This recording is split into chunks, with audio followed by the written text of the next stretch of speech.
Good morning, everybody. Today is Codeforce's Grakn forces round. It's a Div 1 and Div 2 combined round, so basically Div 1 plus Div 2. I'll be competing today again, and I'll be sharing my competition. And yeah, so as you may have noticed, I've just moved. That's where I was during the previous Codeforces round, and I was kind of unprepared to compete then. So I don't know, I don't want to use that as an excuse, but kind of was. And yeah, today I'm a bit more ready. But there's a non-zero chance that I get interrupted partway through by movers. And yeah, I'll just have to live with that, I guess.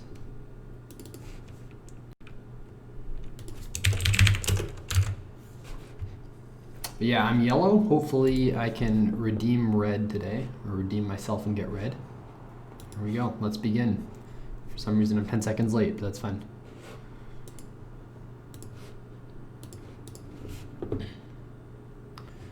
Given 3 sequences for each I,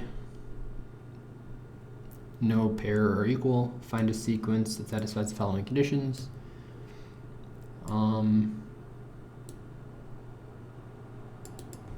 Yeah, okay, so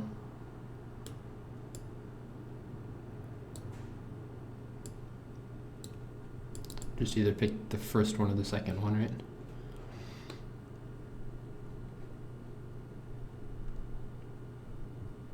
PI is not equal to, oh, the next element.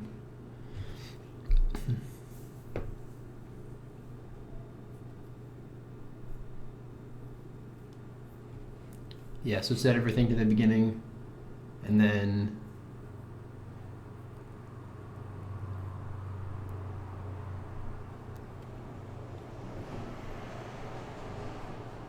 can we just increment it as long as it's illegal? What happens if we do?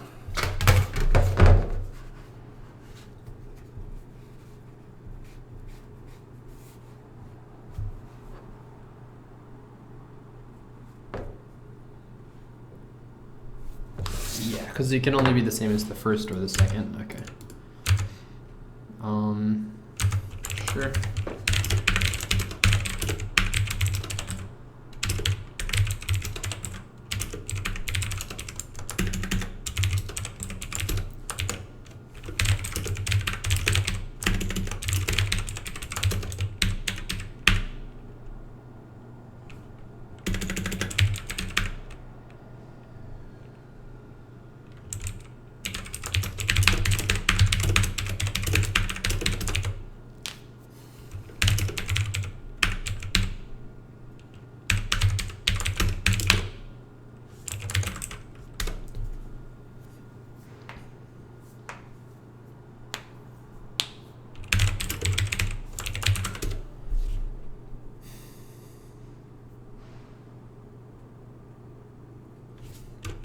So if I is not equal to n minus 1, then we have one case, otherwise we have the other. Can n be tiny? N's at least 3, I think that's fine. Okay, so now if a at I is not equal to the previous, n at I equals a at I, else if b at I is not equal to the previous, then n at I equals b at I. So now we've assigned the first two, or everything except for the last one. So next will be a at 0. And then if ants,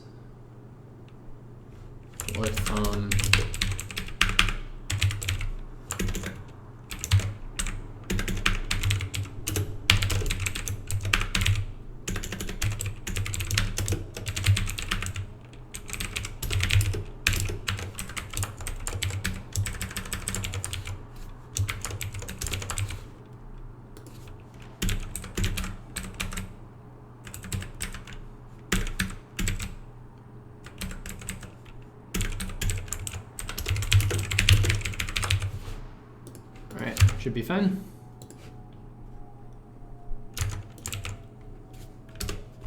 and then print the answer.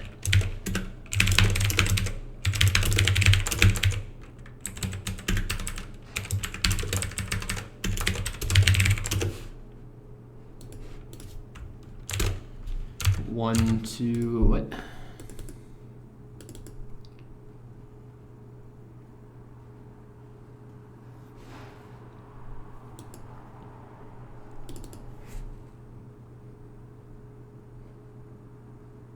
Previous should equal A at 1, which is 2.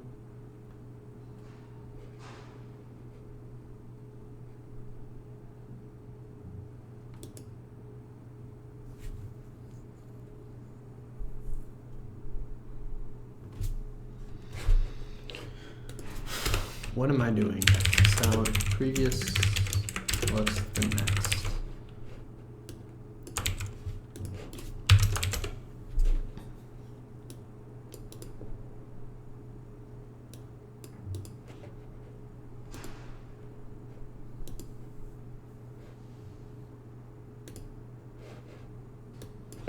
Should be ants. Should also be ants. And then we should be good.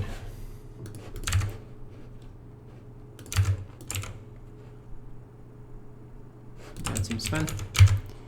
All right, so let's submit this. 6 minutes is longer than that should have taken, but that's fine.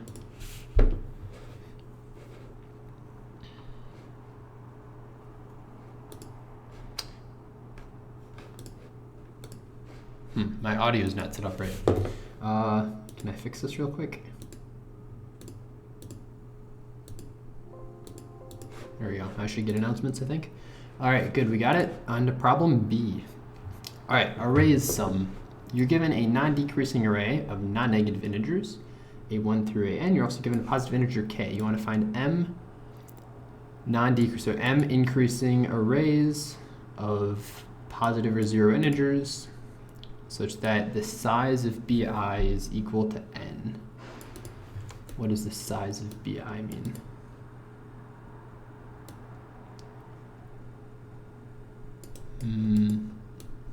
Okay, I don't know what that means.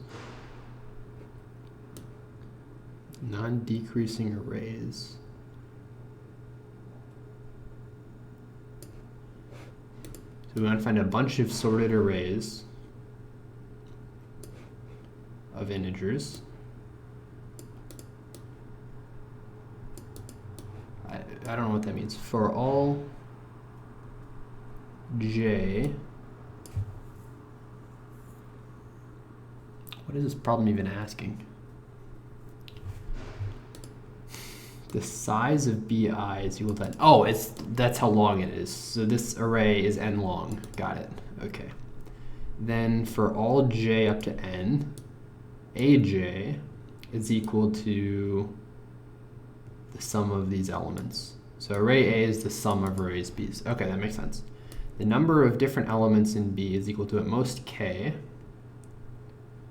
for all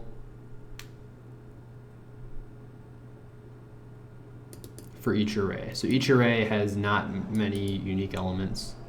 In total, there's k. They're asking what's the minimum possible. Got it.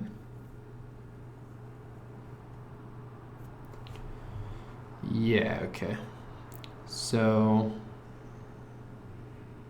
that makes sense. So zeros are gonna be interesting, I think. Or maybe not.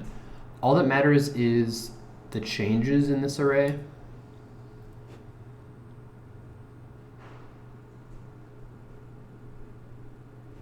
What is m?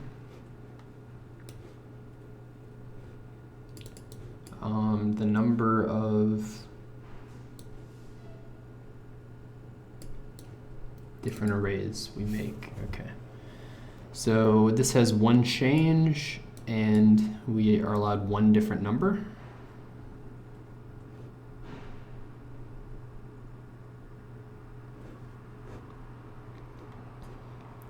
Okay, so this one different number is tricky, I guess.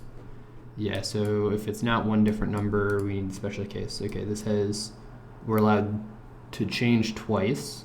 There's 1 change, 2 changes, 3, 4 changes. So that takes 2 arrays.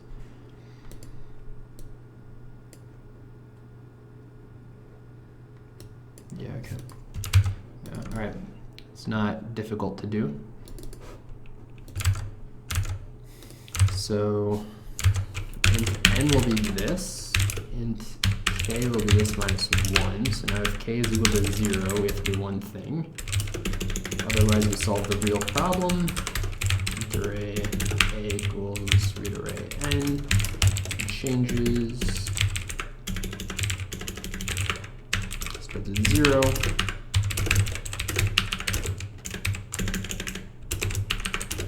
A is sorted, right? Yeah. If a at I is not equal to a at I minus 1, and changes plus plus. So if k is 0, if changes is equal to 0, then sys out 0, otherwise, or I guess sys out 1. Can it be all zeros?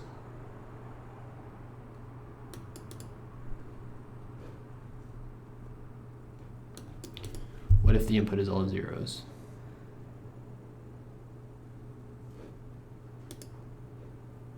Oh, M has to be at least 1. Okay. There's 1. If we have at least one change, sys out -1. If k is at least 1, sys out n changes plus k minus 1 divided by k. Because we can do several of those changes in one array. And we're good. -1. Okay, so this isn't right.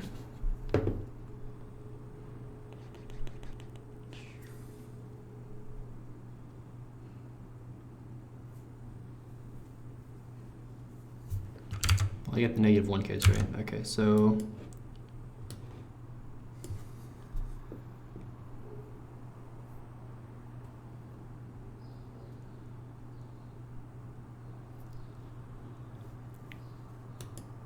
you're telling me this one takes 3 turns?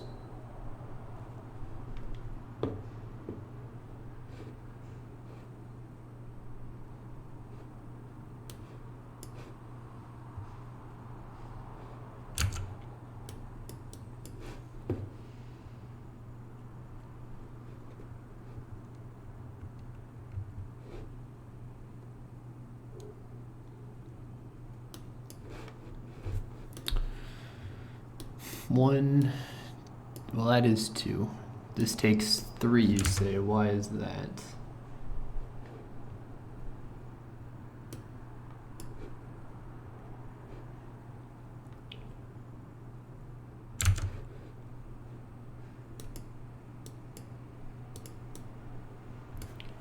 We can have 1, 2, 3. 3, 3, 0, 0, 0. Yeah, why can we not do this? 1, 2, 3, 3, 3, and 0, 0, 0, 1, 2. Those both have at most 3 elements, they're both sorted, and they sum up to the right values.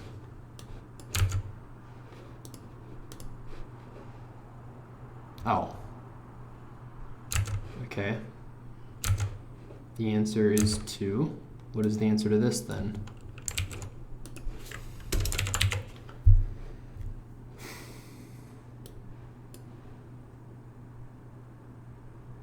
I say it's 2.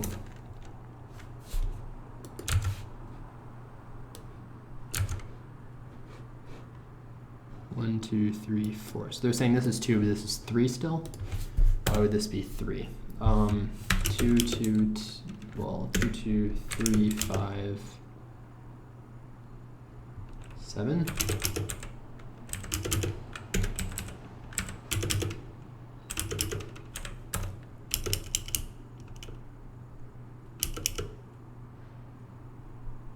This should also be 2, right? make all of these 0, make this 4, make this 6, 6, and then 10.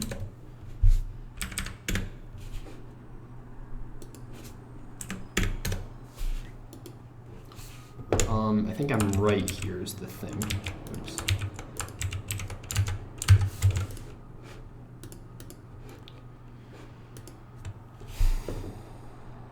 What's going on with problem B?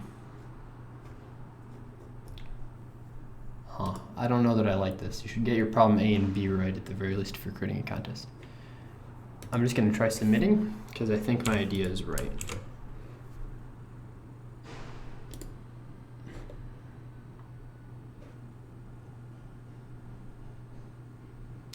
We're going to do test 1. Problem B got wrong answer, test 1, sir. You know what? We'll come back to that in a couple minutes. There's a road with length L meters. Excuse me. The start of the road has coordinate 0. The end of the road has coordinate L. There are 2 cars, first standing at the start of one road, second standing at the end of the road. They will start driving simultaneously. The first car will drive from the start to the end. The second car will drive from the end to the start. Usually they will drive with a speed of 1 meter per second. There are n flags at different coordinates. Each time any 2 cars drive through a flag, the speed of that car increases by 1 meter per second. Find how long it will take the cars to meet, reach the same coordinate.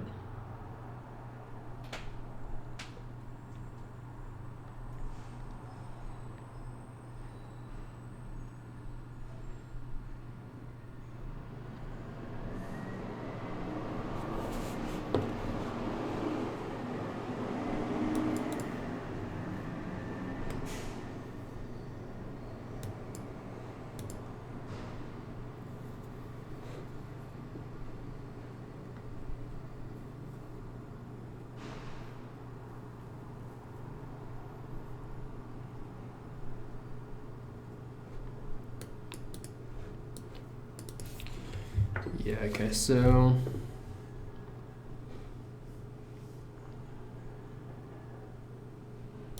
what is this first line? The number of things and length of the road. Yeah, I guess we can do a 2-pointer sweep sort of thing. It's a boring problem. I'm not a fan at all. That's fine. Double length, we'll do this. Double array positions equals new double array n.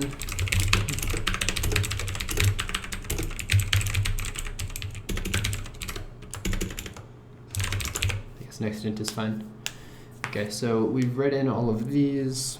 Double L position equals 0, R position equals length. L speed equals 1, R speed equals 1. Yeah, I guess then int L pointer equals 0, R pointer equals 0. Okay, so now,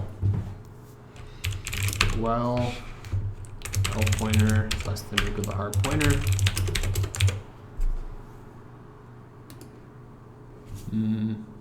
Yeah.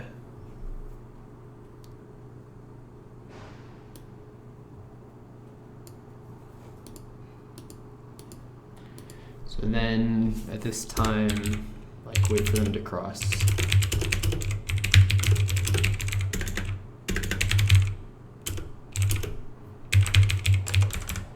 Okay, so now we also need to double total time, 0. System.out.println is total time. Okay, so double L dist will be positions at L pointer. This will be n-1 actually. Positions at L pointer minus L position. Double R dist will be R position minus positions at the right pointer. So you've got these 2 distances. double L time will be L dist over L speed. R time will be R dist over the write speed. Very good. So if L time is less than R time, then L position equals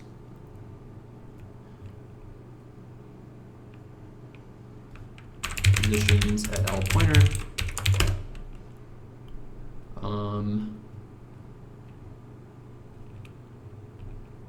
Then time plus equals L time, or total time, I guess I called it. Then the right position minus equals R speed times L time. Is there anything else we need to maintain? Yeah, the left speed plus equals 1. I think that's fine. Okay. Otherwise, we do pretty much the same thing, but just with the opposites. So the right, yeah. L pointer plus plus. So in this case, the right one increases, the left one moves by the left speed times the right time. The total time increases by the right time. The right position moves to that position. Okay.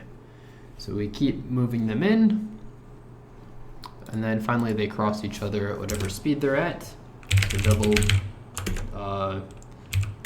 cross time will be L position, R position minus L position, divided by L speed plus R speed, total time plus equals cross.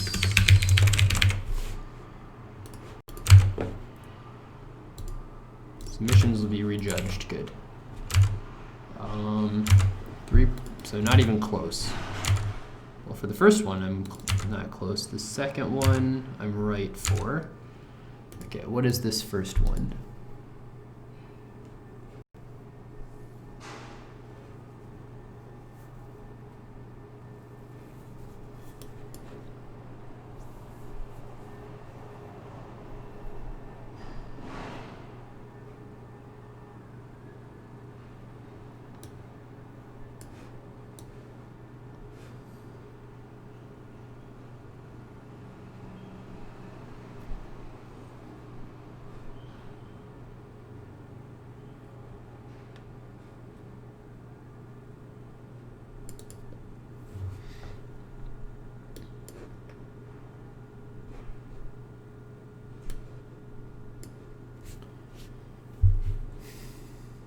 Okay, so there are two things. One is at coordinate 1, one's at coordinate 9.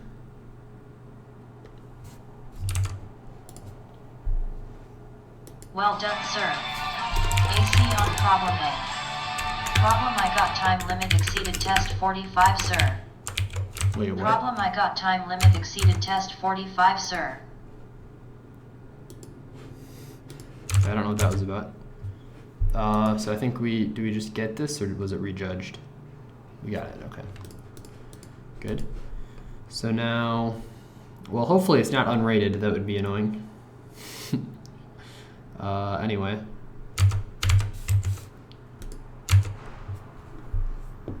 Yeah, so what's going on here? So let's print the right position, the left position after each of these things.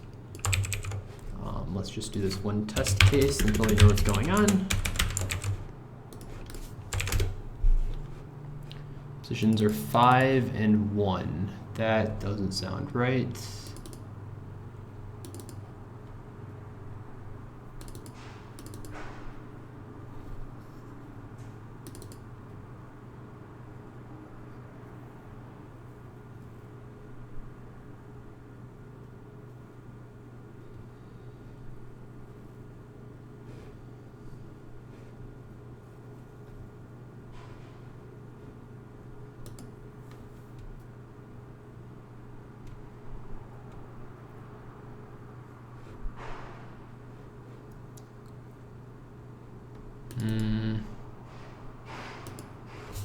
this should be plus equals, I guess.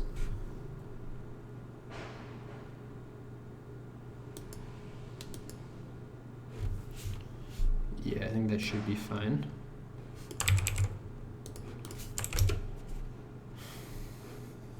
Okay.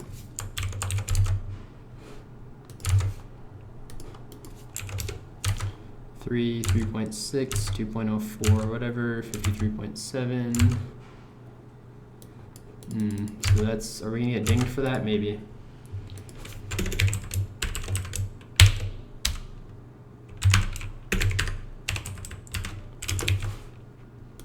How do you like them formatting? Okay, good. Submit.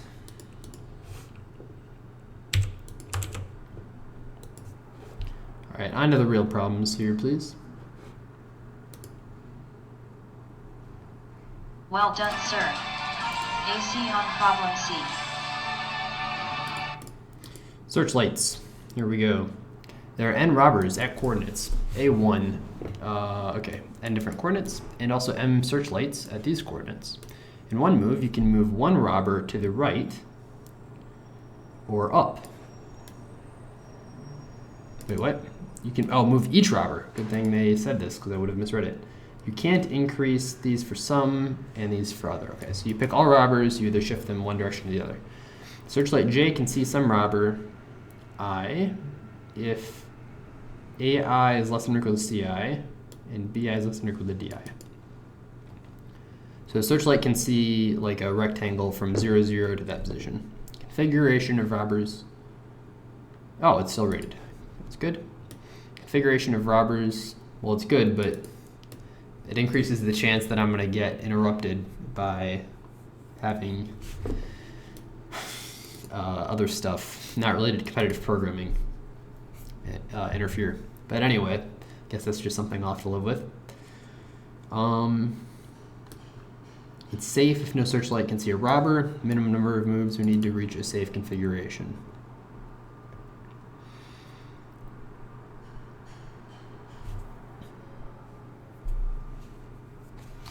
Well, it's binary searchable for sure.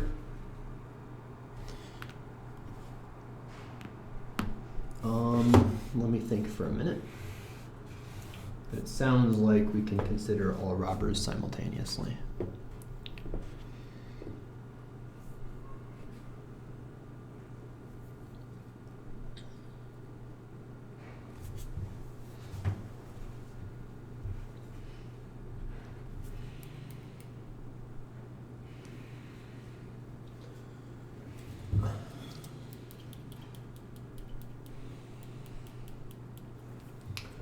So we've got some rectangles like this.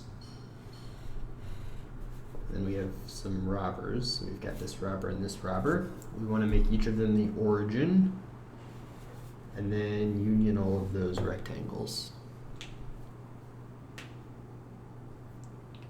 So once we do that, then we just have a bunch of rectangles.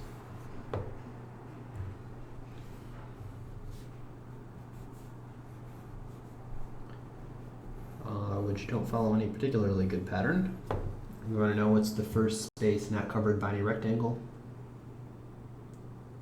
So we can sort these by X. And then keep track of, I guess we'd have to sort them in decreasing order by X. Go in decreasing order. And then we keep track of, for each one of them, yeah, for each one of them, we process it. Okay. That's not a bad problem. It's mildly creative, I think.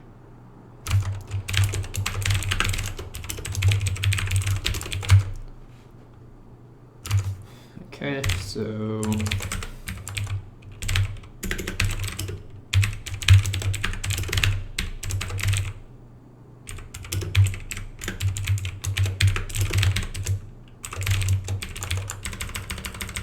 of all of the positions of the robbers. Int array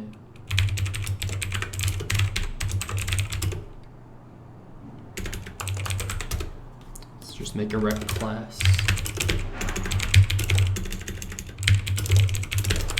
It's going to be comparable.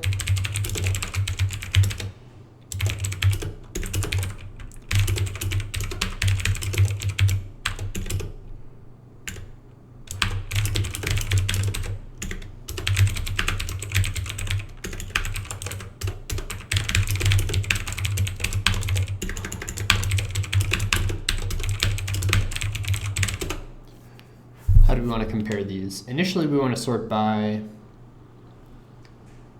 x-coordinate.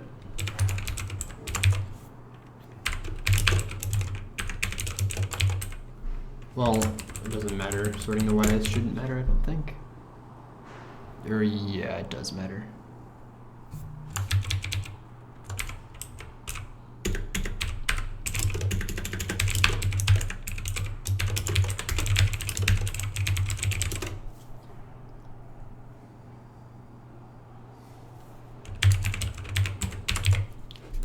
I think that should be fine. So now rect array rex is going to be rectangles.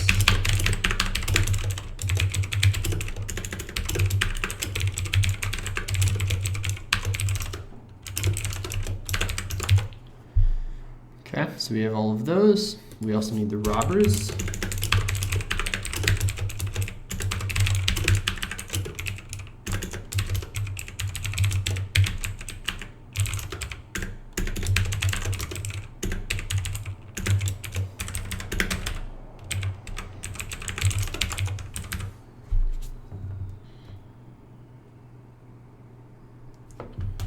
Okay.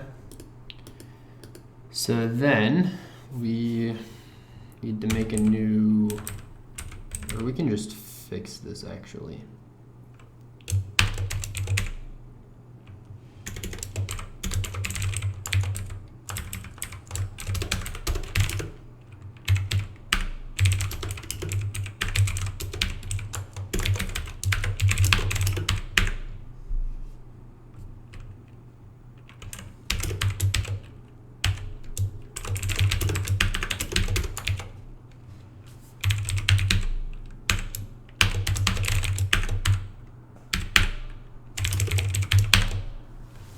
So it'll be rectangle x minus robber x's at j, rectangle y minus robber y's at j.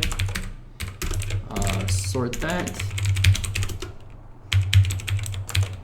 and for I equals rex dot length minus 1, spreading to 0 minus minus.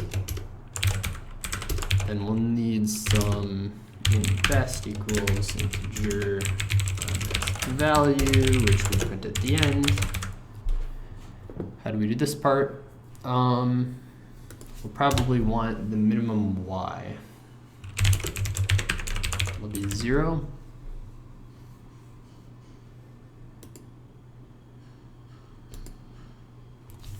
Then best equals math dot min of best and min y at the end.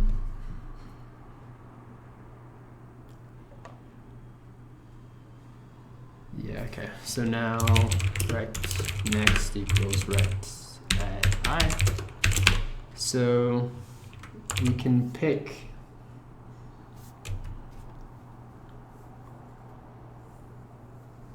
one worse than this x at the best y. That's always an option.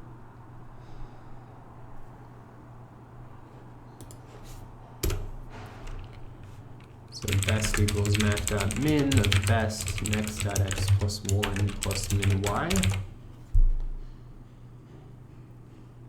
Otherwise, in the future, we need to pick at least this y.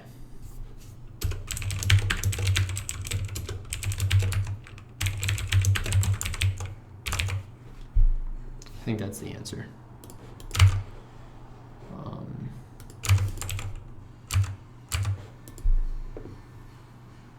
Now, why is that?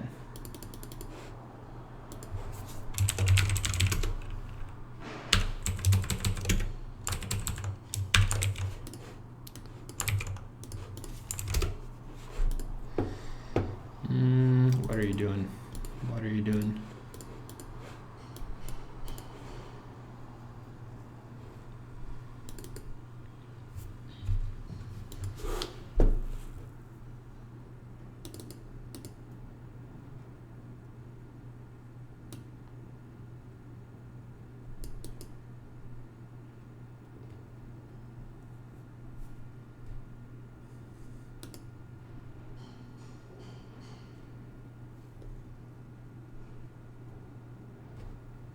STO is 1.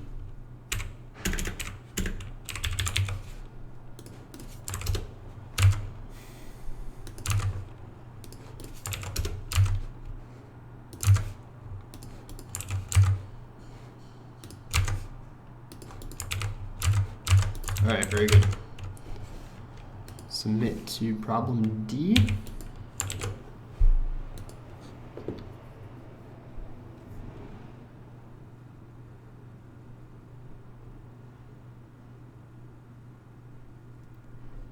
That's slow. Why is it so slow? It's just one test case, right? What? What? Problem D got time limit exceeded test 10, sir. Why is that?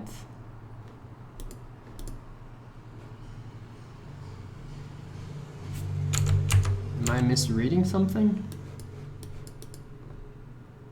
How is this time limit exceeded? Can I not sort them?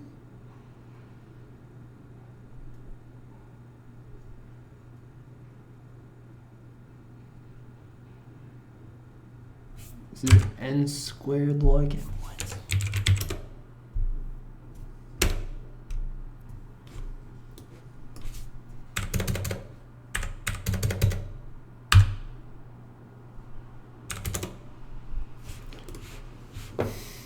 You're kidding me.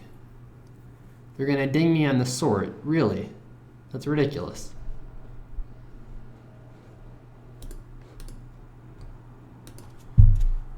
Why would they care?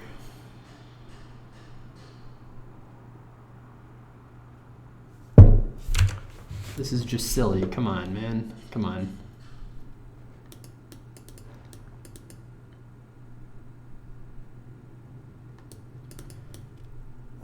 This is awful. Why? Who cares? This is stupid. This is stupid optimizations. I mean, I can fix it, sure, but it's just ridiculous. Like, why would anyone care?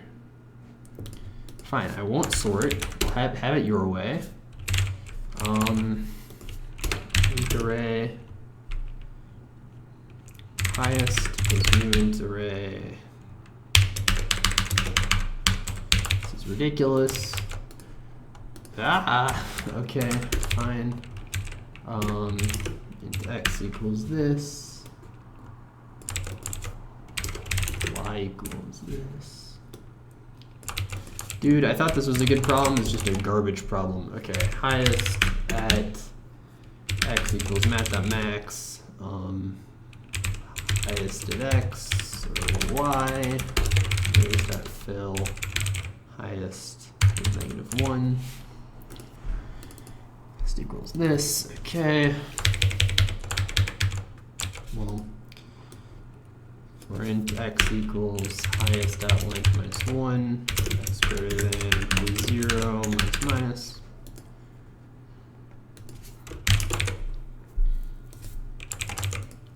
So best equals mat.min of, we can either go to x plus 1 plus min y. Otherwise, min y equals this, or highest at min y, or highest at x plus 1.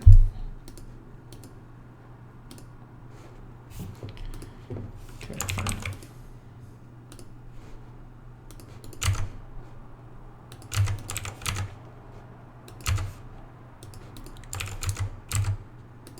I think I checked.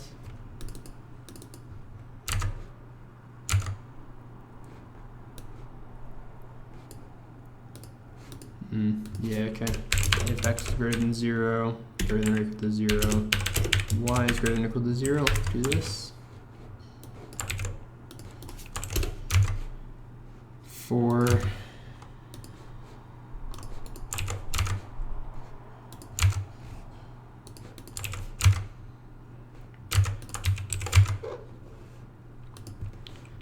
this was a dumb 5 minutes. Well done, sir. AC on problem D. Not happy about that. Avoid rainbow cycles. Who likes rainbows? Given n sets of integers, unless, of course, they're you're Noah, and you're kind of sick of your planet getting flooded, in which case I guess rainbows are a little bit good to see. You're given m sets of integers from 1 to n inclusive. There are 2 arrays of positive integers of different length. Okay. In one operation, you can delete an element j from the set ai and pay this many coins to delete it. You can make several, maybe none operations. Some sets can become empty. After that, you want to make an edge-colored undirected graph. What does this mean? Okay, we've got an undirected graph where our edges are colored of n vertices. For each set, you will add an edge with color I. Okay, so we have a bunch of different like subgraphs of different colors corresponding to these different sets. Got it? We will add an edge of color I for all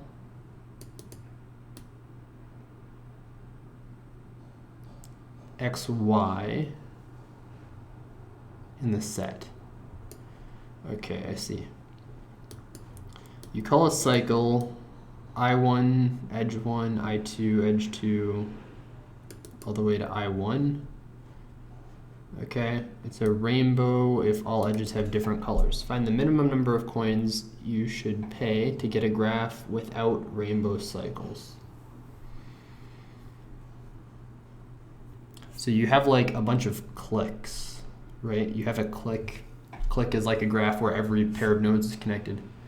You have a bunch of clicks for the elements in the set.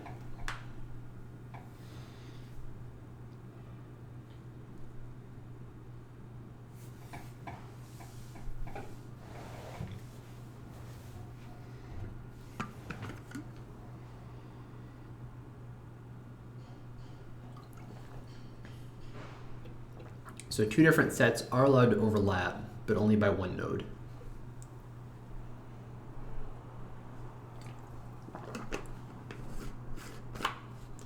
If 2 sets have the same 2 nodes, then there's an issue. And you're also not allowed to have like a cycle of sets that are connected.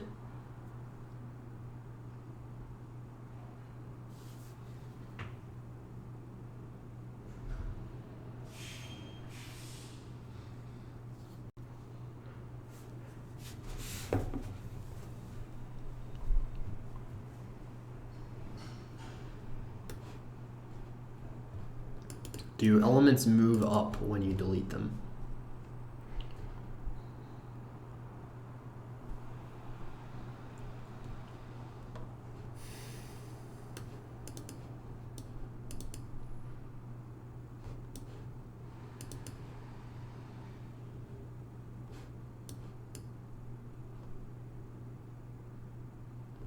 Can you delete like at most 1 element from a set or something?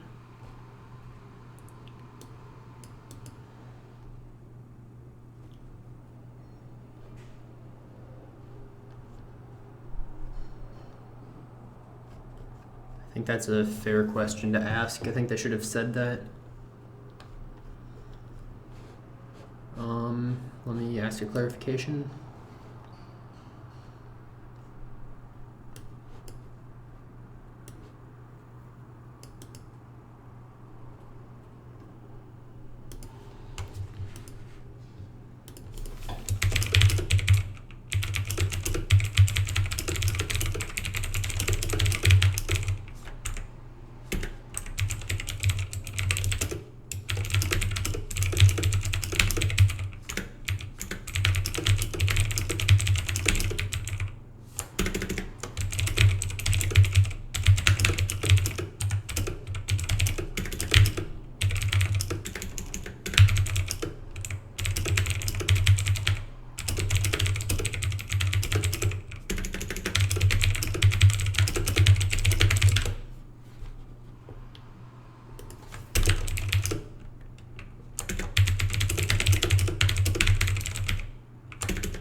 Maybe that's a stupid question, I'm not totally sure. But I think it's fair enough. Let's read this one, this two different one. Given an integer n, you have to find a list of pairs satisfying the following condition.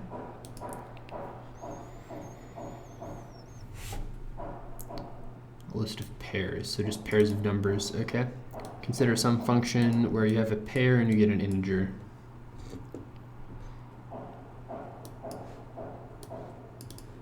Let's make an array. Initially, the ith element equals I. You want to perform q operations, and the ith of them you will assign t equal to f of this thing.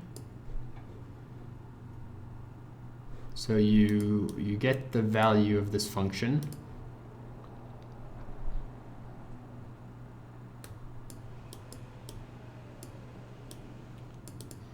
What are these two arrays? Oh, we're considering a function. Okay. So we've got some function, and we want to find a bunch of pairs. So we pick two elements in this array. We assign both of them to the value of this function. In other words, simultaneously change the two values to whatever the function returns when you pass in these two values.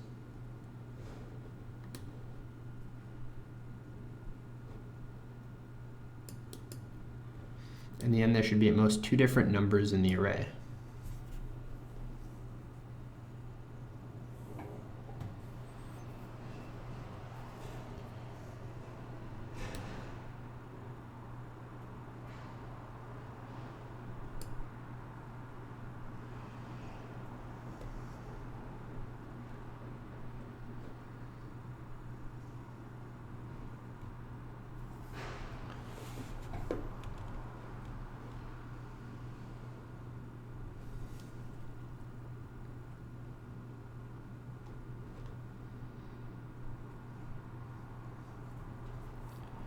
Okay, so we get to pick two numbers.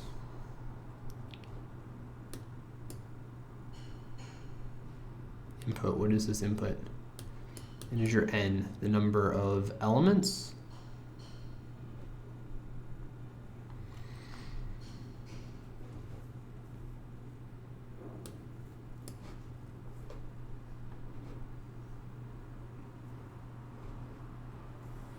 Oh, I see. You want to have at most two different numbers. Got it. So these two turn into the same thing. Okay, for 4, those two turn into the same thing, those two turn into the same thing. Okay, that's not very impressive, so that's fine. So the question is, how do you do it in general? I think that makes sense.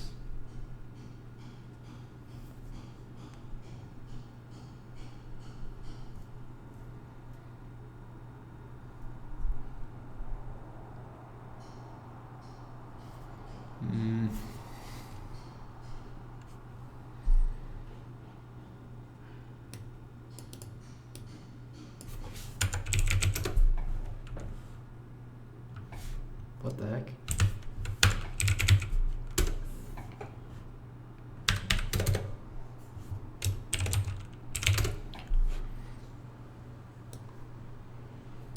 That's small enough. Yeah, that's fine. So how do we do this fast?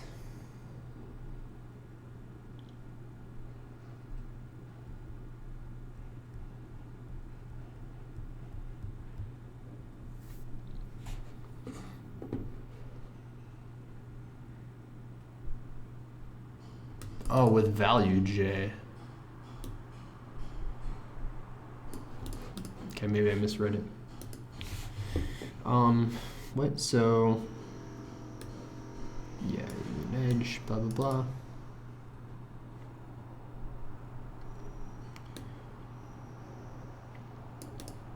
And the ith line, the first integer of the set, is equal to the size of this set.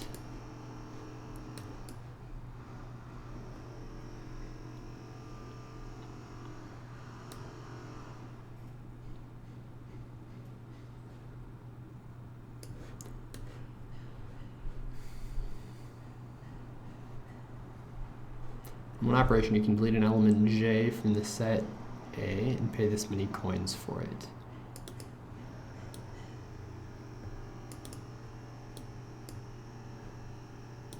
Oh, I see, I see. Yeah, got it. So there's a cost to deleting every number. And there's a cost to deleting from every array, right? Yeah, so there's, each array has a cost, each number has a cost. Got it.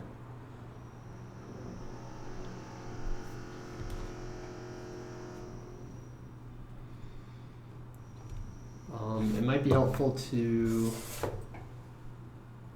consider some graph.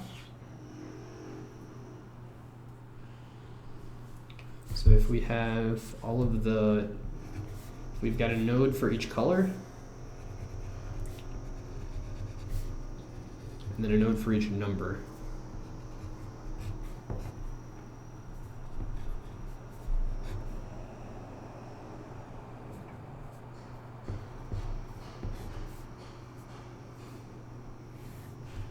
If you ever have a cycle, that's a problem. So we want the maximal spanning tree here. Things we initially have. Can we build that? Can we afford to build that?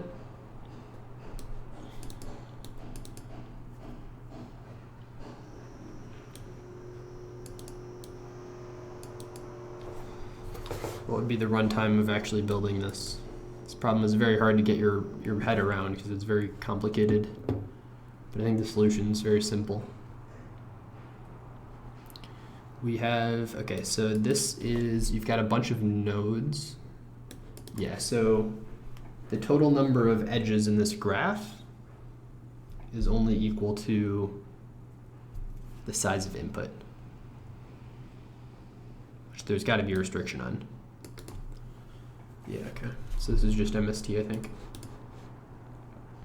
It's very convoluted MST. We print the minimum cost. Yeah, okay.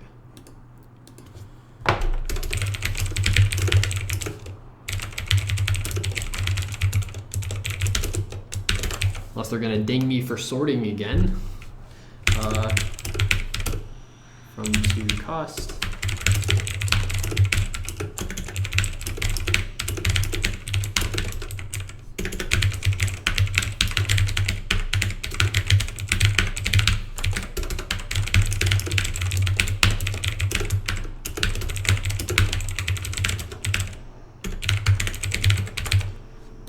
Okay, then we need my disjoint set.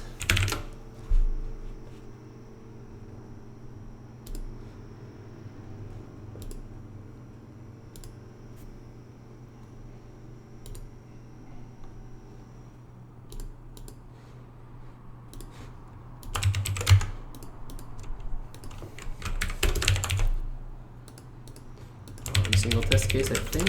Disjoint set, disjoint set. We're a bit ahead of ourselves though. We need to actually figure out how to do this part. So we have the number of sets and then the number of vertices. Yeah. And sets equals this, and vertices equals this. Okay, so this is going to be, I guess, number and then set. And vertices plus and sets.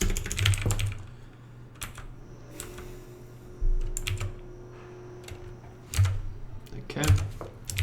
And array edges, new edge array. Well, it's just an array list.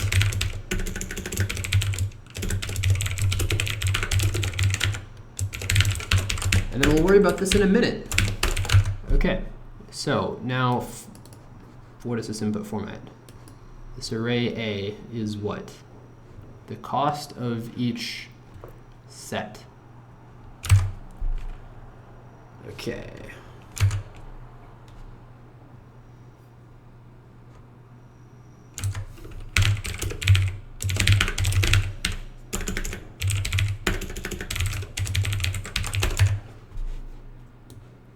These are the vertex costs.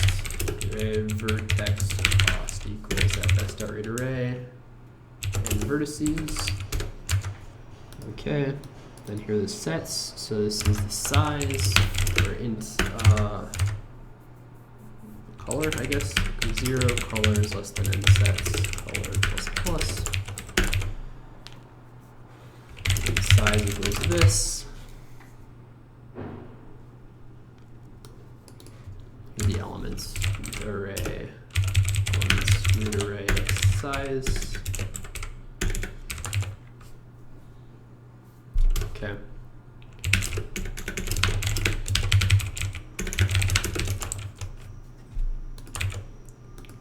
Got it.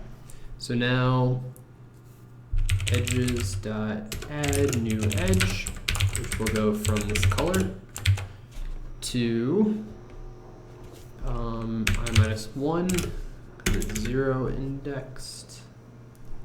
Oh wait, the color is really n vertices plus the color. And then the cost will be, let's just do this, make it easier to handle, will be set cost at the color plus the vertex cost of I. Yeah, okay, that's fine. Arrays that sort the edges. Collections that sort, really?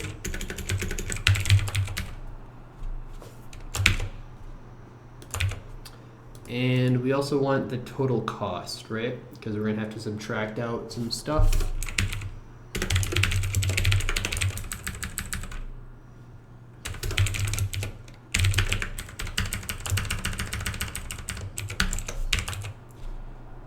Okay, so now we want, this needs to be sorted in reverse.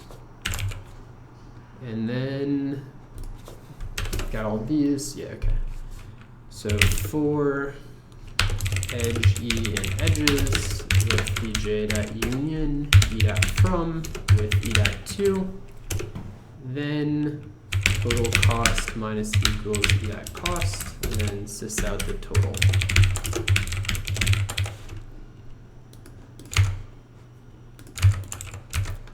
$11,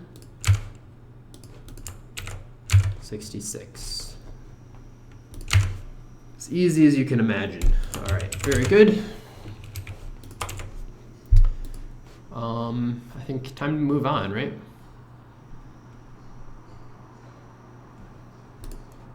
Good. How many pretests were there? Well done, sir. AC on problem E.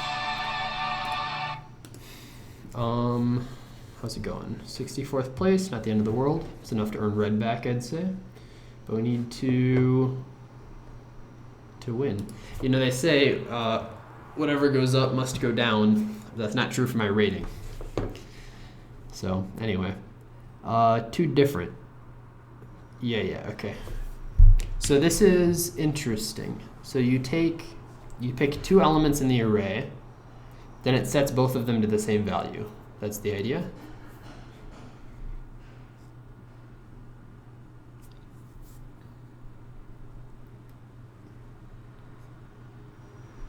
So you combine them into some new value, but you can do it in like an interesting way.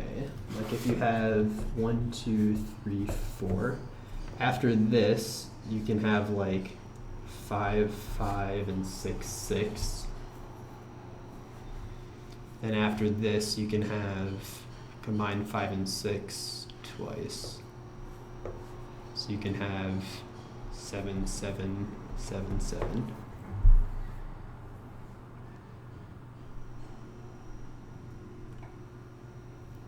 So that's just n log n things. What does this take to do in general?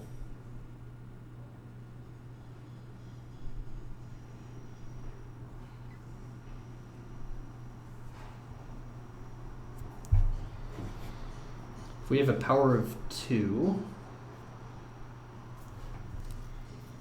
yeah, first we can do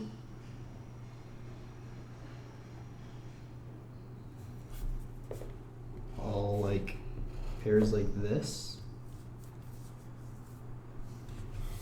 And then we can do, so this is like x with x XOR 1. Then we can do x with x XOR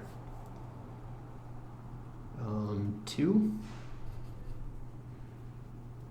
Then we can do x with x XOR 4. So those are some valid pairs. But what if we have a fifth? Well, if we have a fifth element, it's fine. What if we have a sixth element? It's also fine. What if we have a seventh element? Then we have an issue. Because then we have 3 things, we need to turn them into one thing. And that's tricky to do.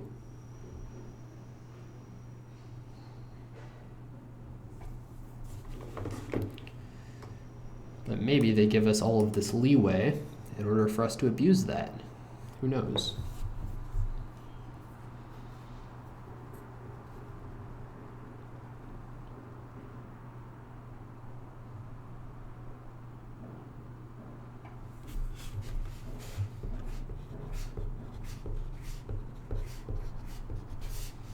So we can get 8, 8, 9, 9, 10, 10, and then 7.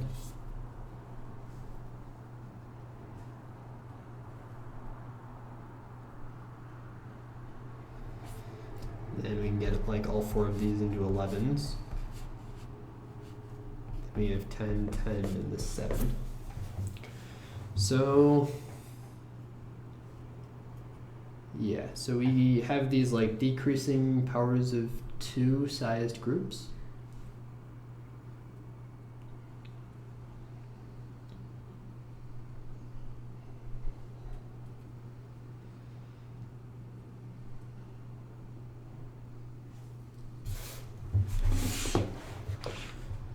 Let's think about the numbers for a minute, see if things work out. 2 to the 16 is too big. It's 2 to the 15. 2 to the 14. Hey, I'm coming up on, I'm gonna have 2 to the 14 subscribers soon. In a while. I already have 2 to the 13. I figured, I'm in the process of making a 2 to the 13 subscriber video thing, but I've had very little time, so, but we'll see. I did 2 to the 12, we did a live stream. 2 to the 11, I think I did a mildly funny video, but we'll see. Okay, 2 to the 14.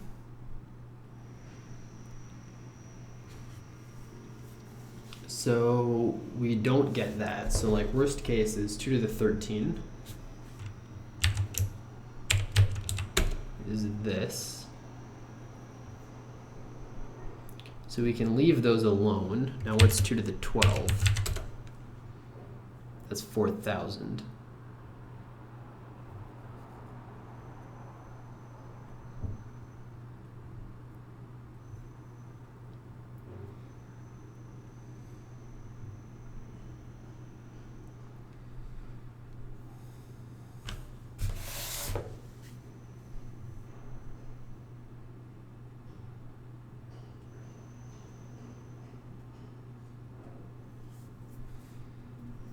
I don't know if that even helps us though.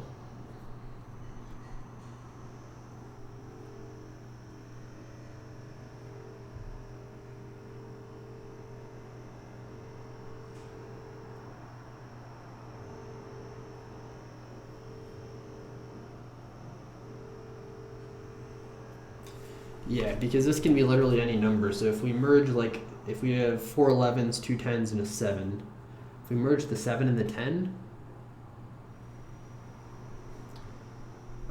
we aren't being very productive anymore. Because now we're no better off than we were before.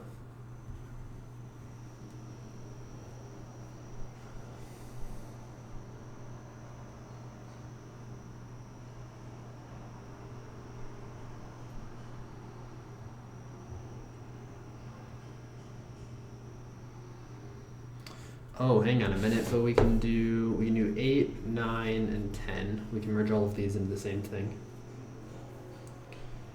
Yeah, that's the plan right there. So you can do 8 and 9, and then you can do 8 and 10. Or you can do whatever this thing is in 10. Like 8 and 9. Yeah. So that's the trick. We need to use the fact that there are two possible versions of like alive things.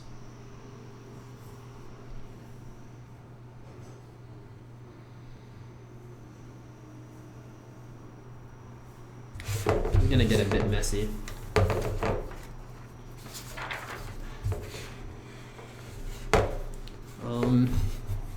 Maybe let's try 5. 1, 2, 3, 4, 5. Well, 7 is probably the best thing. Okay, so now we have 8, 8. Then you merge the 3 and the 4. Then you have 9, 9.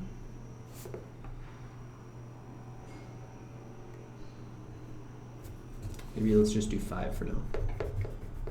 So we'd like to get these into two different things. Well, we can do that, but that's not really helpful.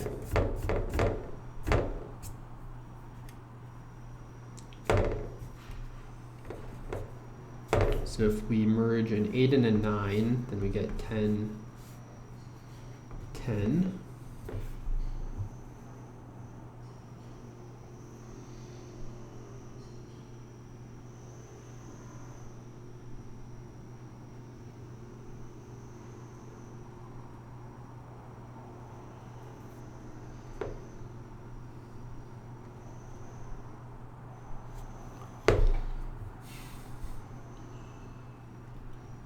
Oh, maybe we just like leave the last thing if it's odd.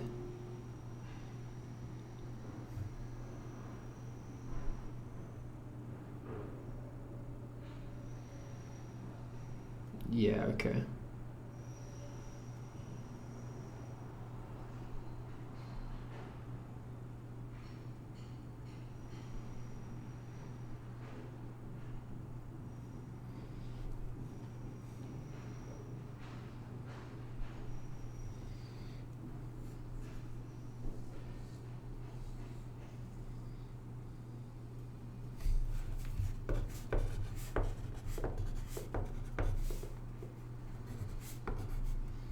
So if we leave the 7, we can turn this into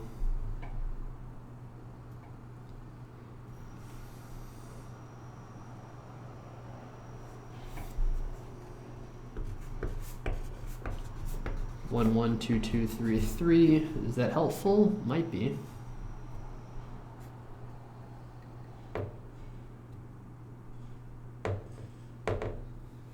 Ultimately, we get 4, 4, 4, 4, 3, 3, 7, 7.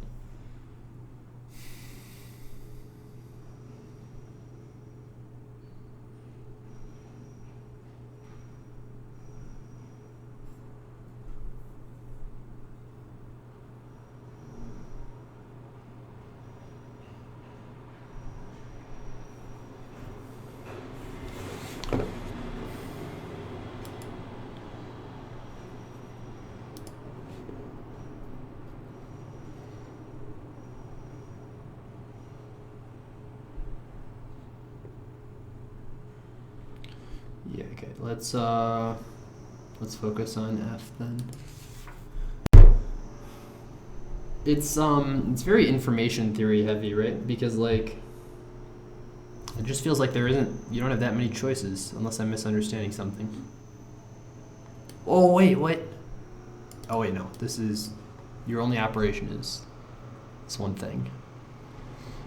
Yeah, okay. So if you combine two pairs, you make them both the same new thing, worst case.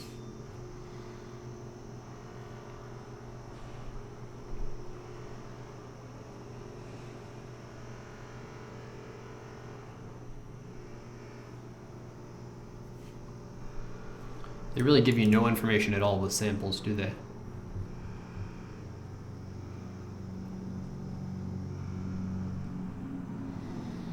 Would it be beneficial for me to write a brute forcer here? Oh would this brute forcer do? I would try different pairs, right? Just pick a bunch of random pairs and then see if it works.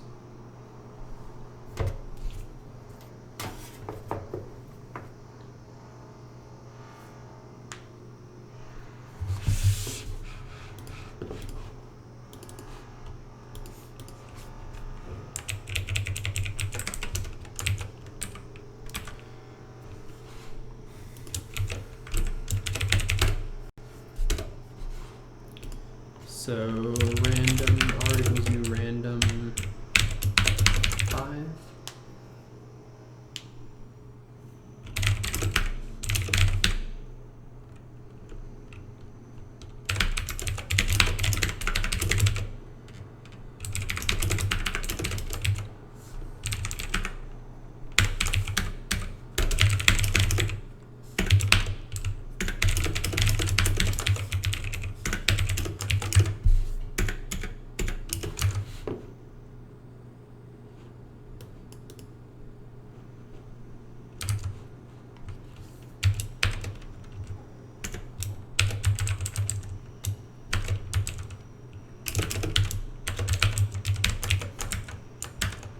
That's probably random enough.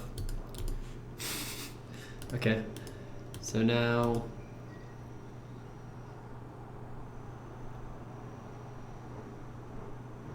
yes, we need to find some stuff that works. So while true,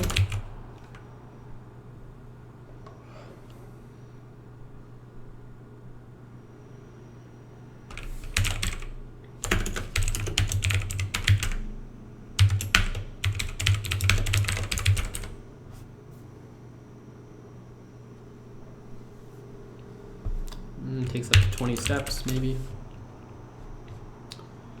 Now int array L is equals new int n steps. R is equals new int array n steps.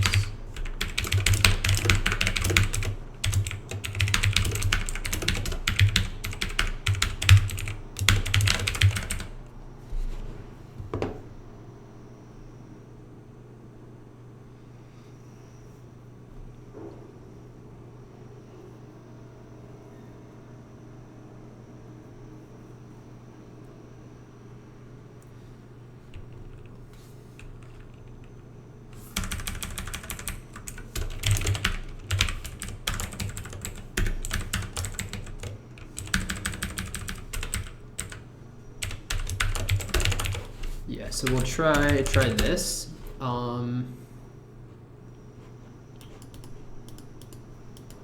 Yeah, okay.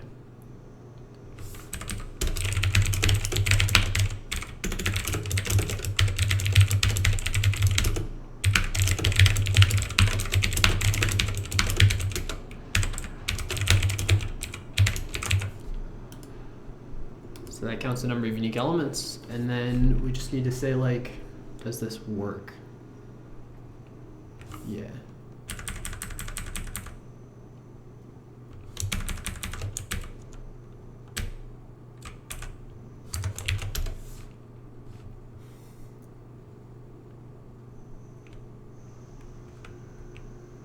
So for bag 0 has less than n steps, plus plus.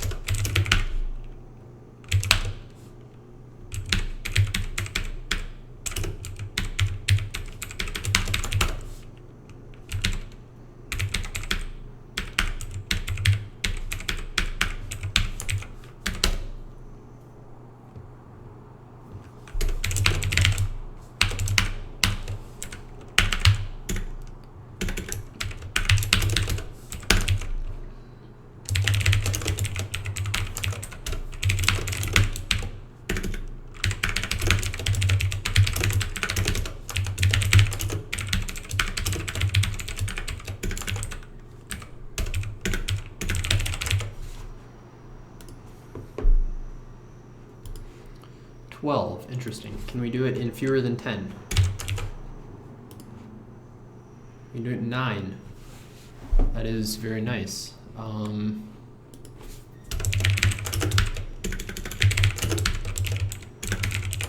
Let's sanity check this. Okay, it is failing quite a bit. You're doing fewer than 9. No. Okay. Is 9 the min? Okay, let's check.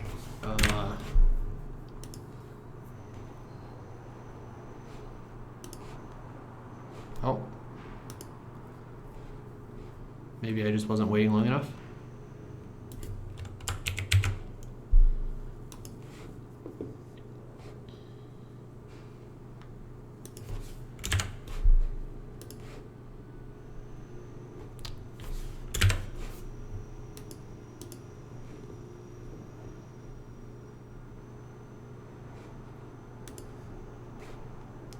Okay, so 8 is the min. I want to look at the min, like it's important to me because it'll probably be the simplest we can get, which I think is very important. So, yeah, okay. So if we change this function,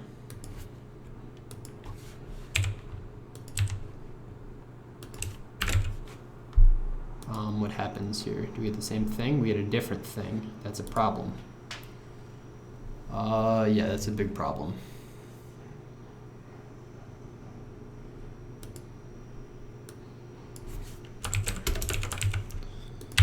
F2. What are random functions I can think of? I don't know, do random a dot next int.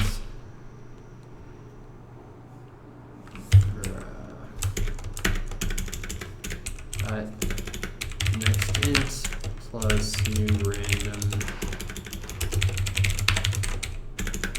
next int. I think that's fine.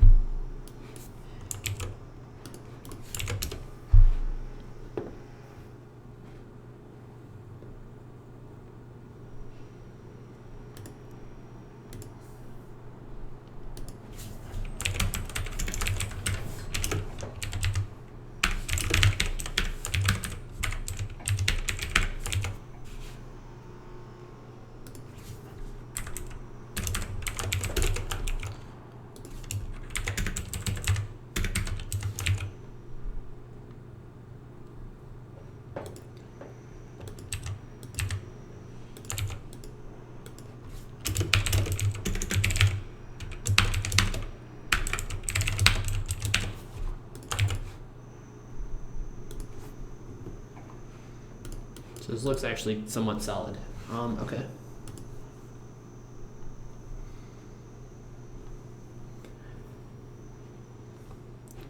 So less than or equal to 1 is impossible though, right? Probably. What if we do 5? You can't make that all the same number, right? Yeah, okay, but you can make it all the same number for 2. So 5 I already know how to do. Let's see how you do 7. So here's some answer. Was this a good move? Maybe. Maybe this was smart. We have an hour and a half left. It's nice to have this case here. Keeps me from getting lost. 0, 1, 2, 3, 4, 5, 6. So we merge 2 and 3, so these become 7s. And we merge 1 and 3.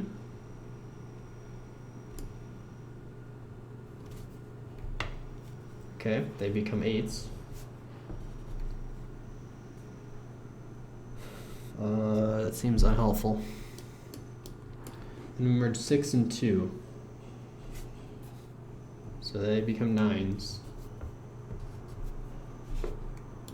And we merge 4 and 2.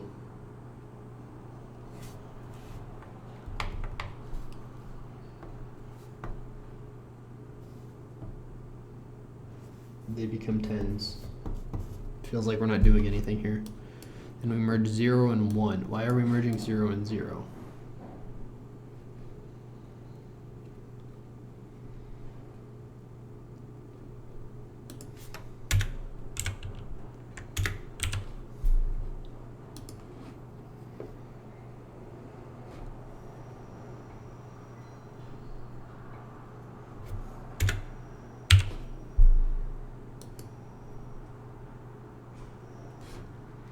This seems sketchy.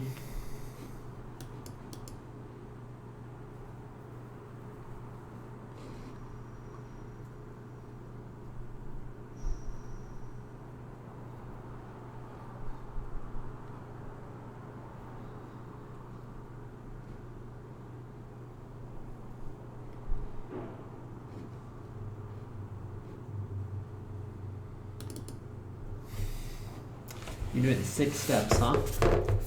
Am I just missing something? What would these, can you do it in 5 steps? Can you do better? 6 steps isn't very many steps.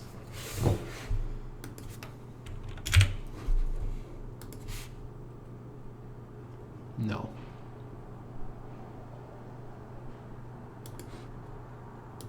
Alright, I'll bite. What are the 6 steps? 0, 1, 2, 3, 4, 5, 6 initially. So we merge 6 and 1s. Now we have two 7s. Okay. We merge 4 and 1. That sounds unhelpful, but okay. Now we have 2 8s.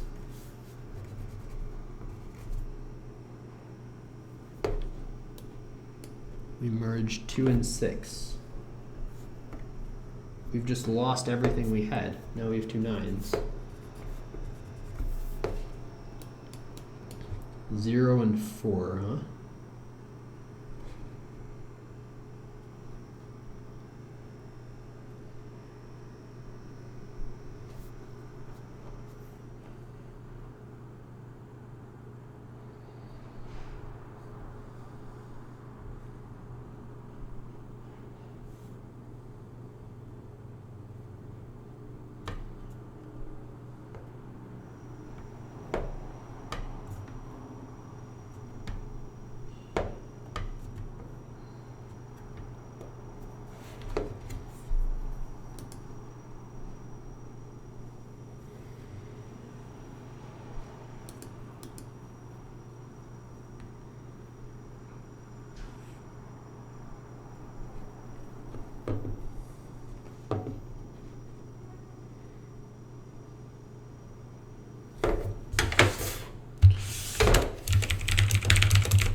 Okay, so initially we have this.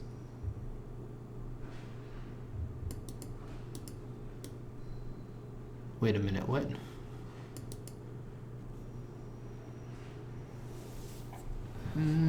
This sounds suspicious. So we turn these 2 things into a Q. We turn these 2 things into an O, that's all fine.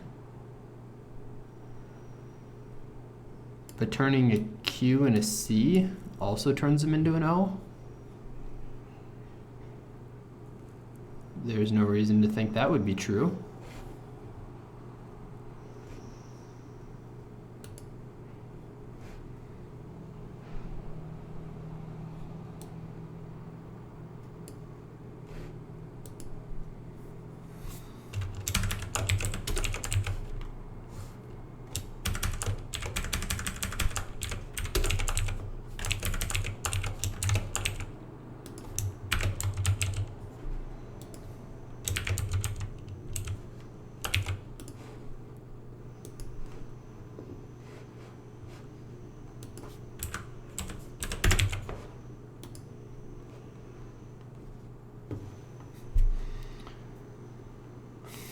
So first, these two are both a Q. And then these two are both a U.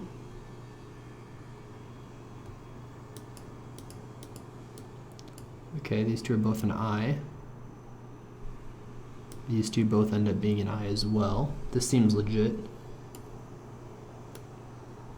1, 1 into a W.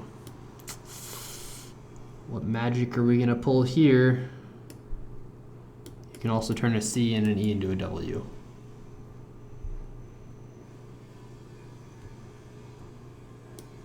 Is that what they're doing?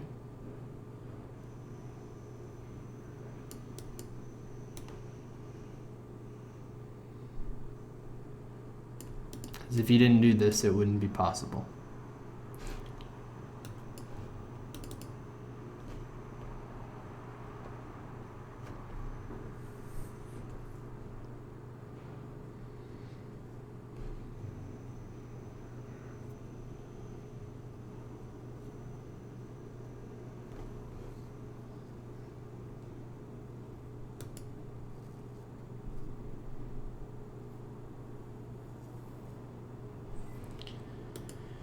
All right, maybe the brute force was not the right idea.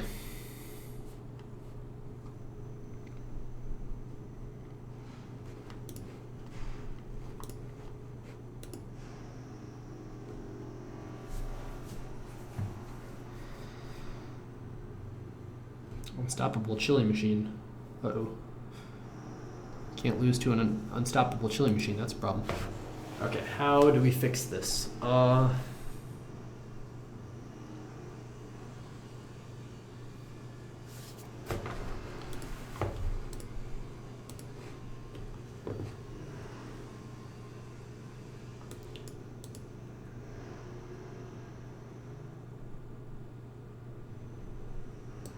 Read it. I'll read it. There are n computers in the company network, 1 to n. For every pair of 2 computers, you know the difficulty of sending data between them. All of those values are different. You want to separate the computers into case sets such that the following conditions are satisfied. For each computer, there's exactly one set, AJ, such that I is included in AJ. Oh, each computer is in one set. For every 2 computers, for every pair, for every 2 pairs,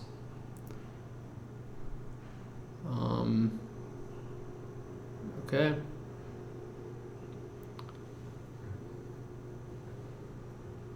The cost within the pair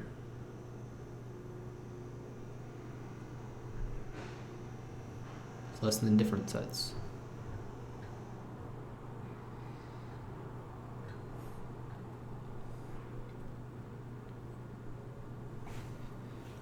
Seems kind of ad hoc. Or maybe not ad hoc, but definitely have to think about it for a bit.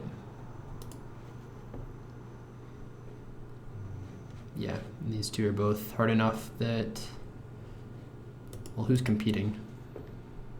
Who's taking this seriously? Yeah, okay. If Gennady can't solve them, I don't think they're worth my time to read. But this one, 100 people can solve, and if 100 people can do it, I think I can do it. So the question is, what magic are they seeing that I'm not?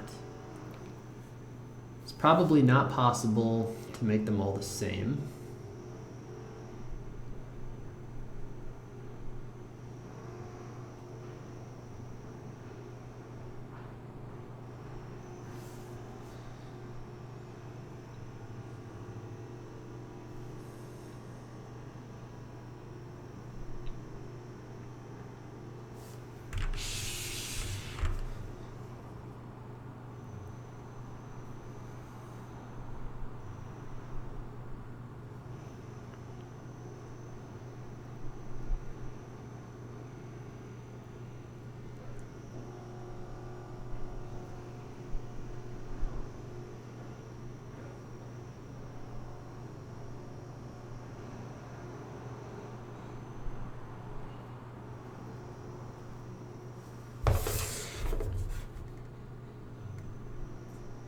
you can make a group of like X things. You can make this group all the same thing. This is the power of 2. Oh, that's easy. I'm stupid. Okay. So yeah, so we can do 1, 2, 3, 4, 5, 6, 7. We can do this, this, then this. Yeah, then this one here and this one here. Now these are all the same. Now we can do the same with the last 4. Trivial. Yeah, that works. Okay. Easy peasy. Okay. Good problem, actually. Very good problem. Super cool. I'm just an idiot. Okay.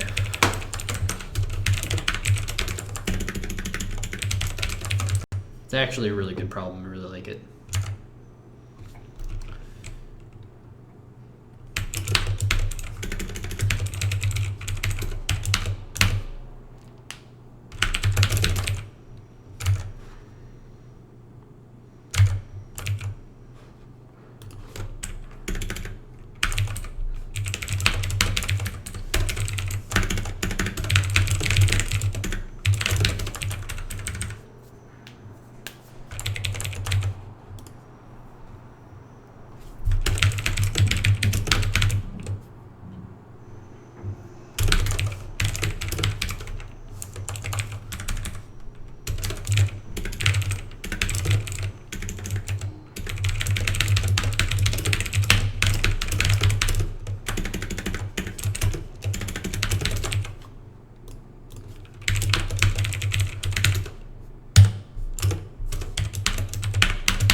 These also probably need a toString.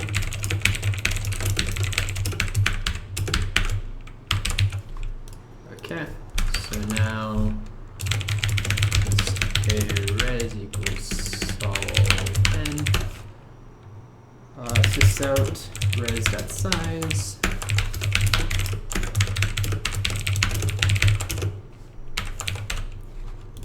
Okay, so that should be pretty easy. What now?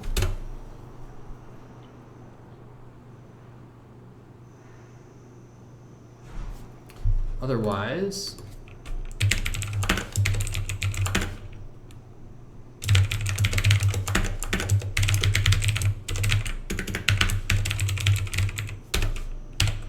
that's the highest bit. Okay.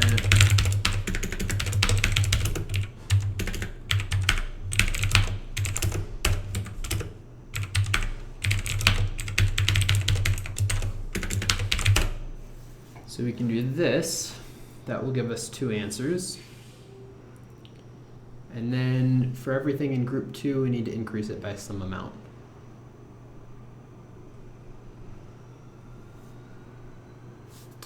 These all are going to be 0 indexed when you add 1 to them. For each of these things, okay, so air p and g2, p dot I plus equals n minus highest bit.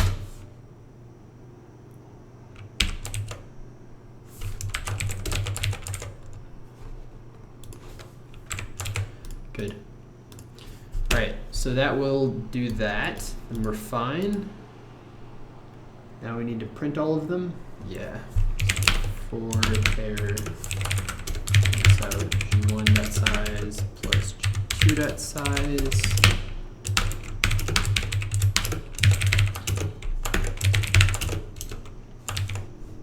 Wait, what even happened?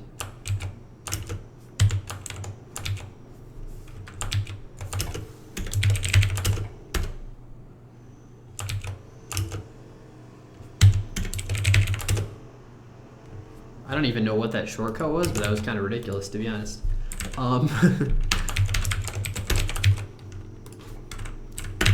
Okay, so that will print all of our answers. Now we just need to solve this, which should be very easy.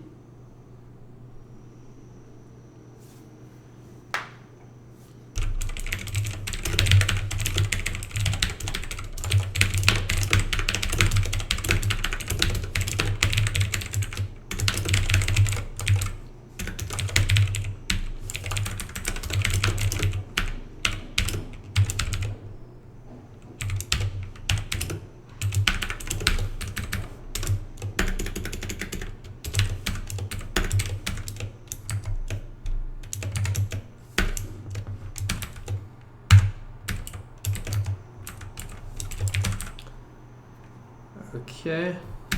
Yeah. Otherwise, used at I equals used at I XOR 1 left shift E.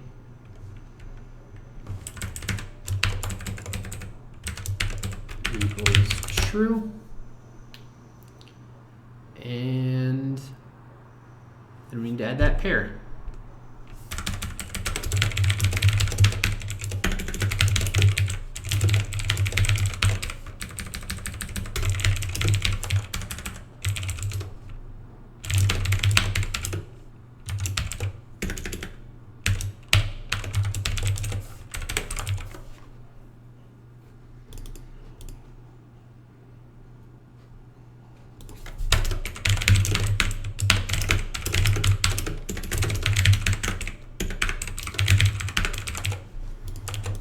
Okay, so that should be fine.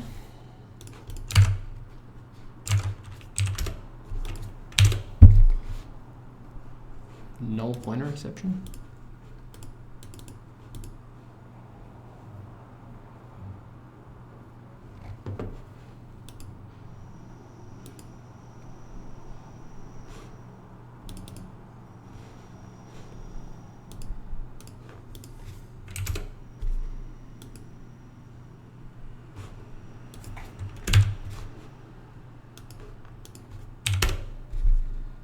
One, two, two, three. That's fine. What about 4? Return.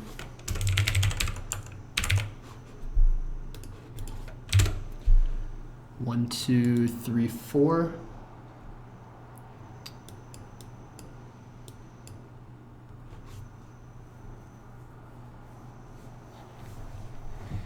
That's not fine. We also need 1, 3, and 2, 4.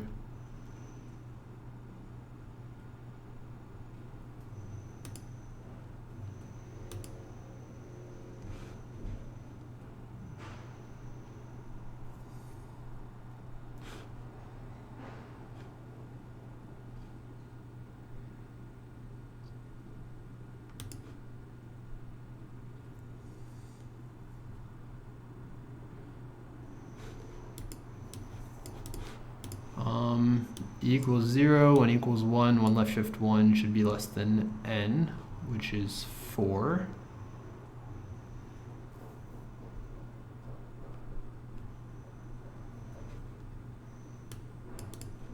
Oh.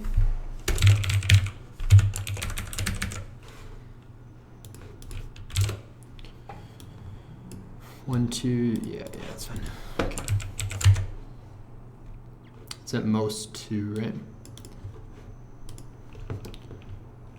Okay. Well, that took way longer than it should have.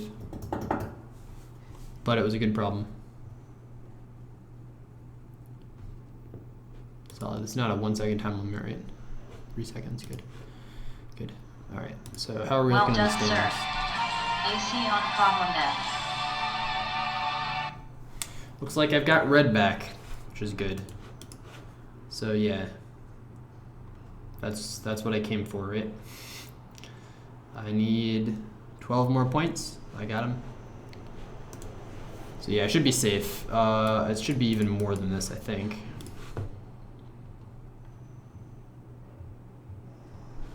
When this updates.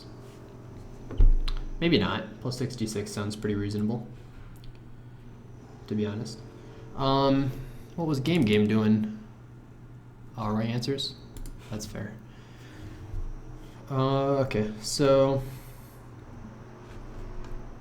yeah, so it looks like there is pretty much only G left for me to do, which I'll give a shot at, maybe. So yeah, okay, you've got n different computers in the company network. They're numbered from 1 to n.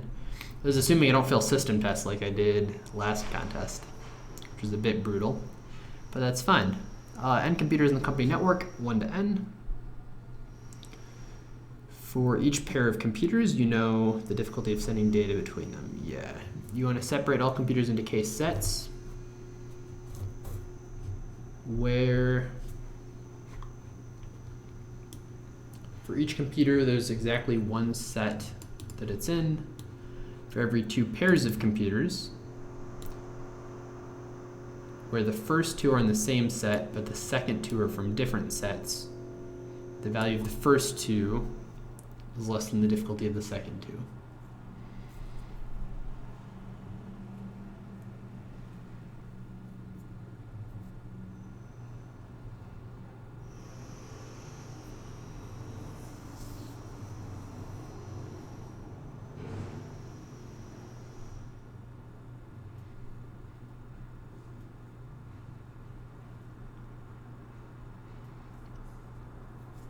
So in other words, you have some edges.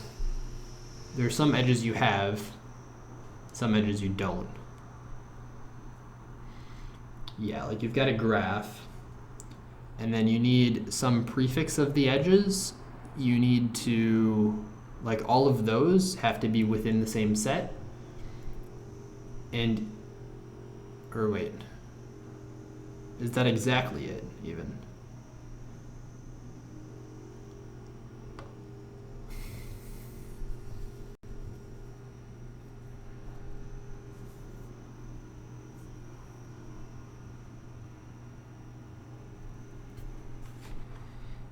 Why is this hard? I don't see it.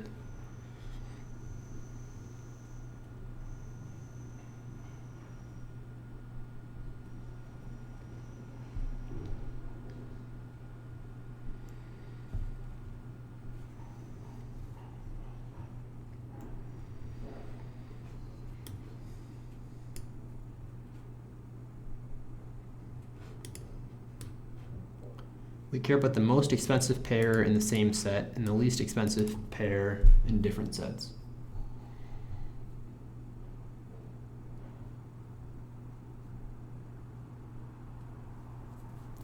It seems like it's a very easy problem.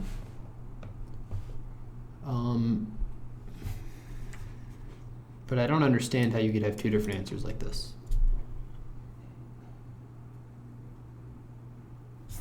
I must be misunderstanding what's going on.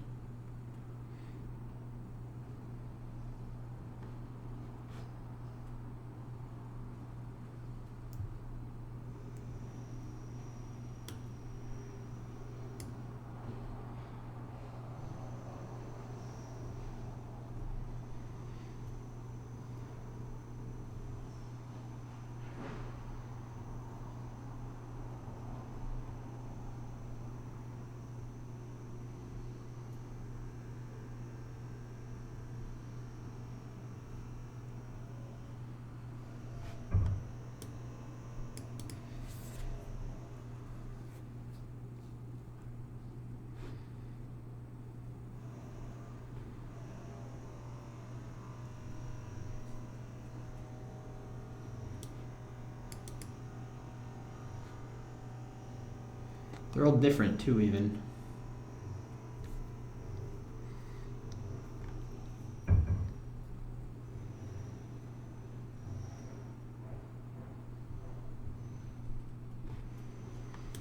Well, I guess I have to draw this out.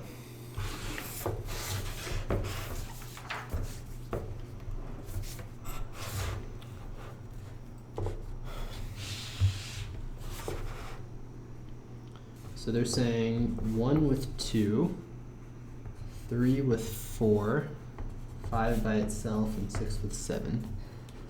So 1 with 2 costs 1. 3 with 4 costs 2.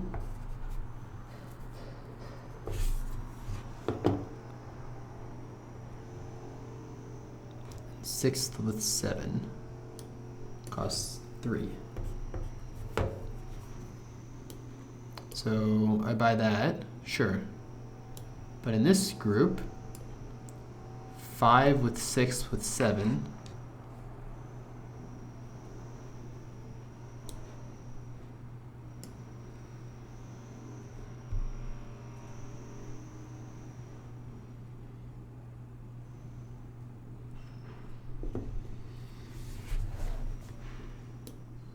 Five with 6 costs 4, but 1 with 2 costs 1. Doesn't that break the condition that they set?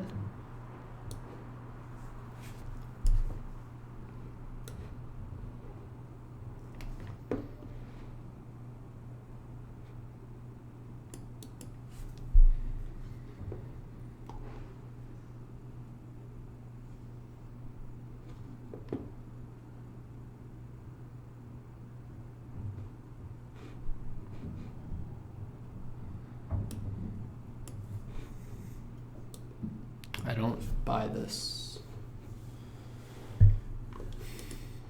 If 1 and 2 are in different sets, then the maximum, then you can't use anything of cost 1.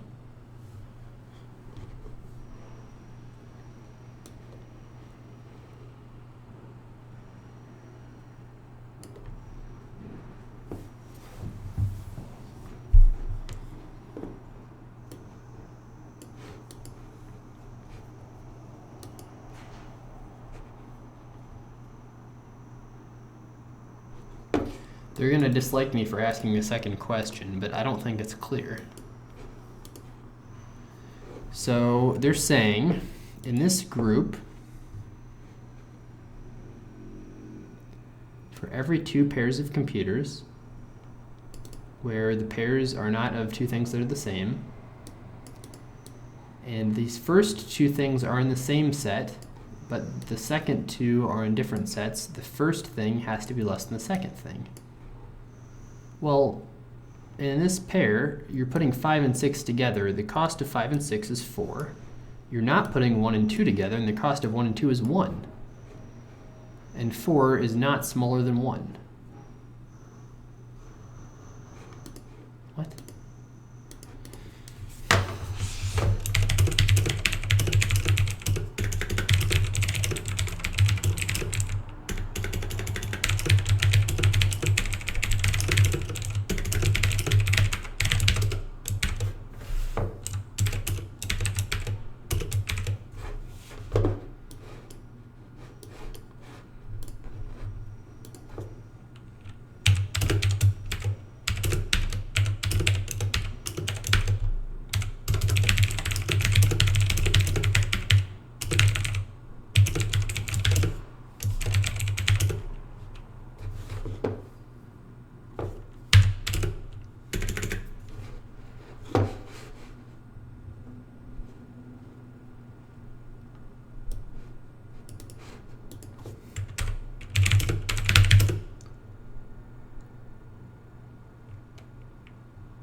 Equals 6.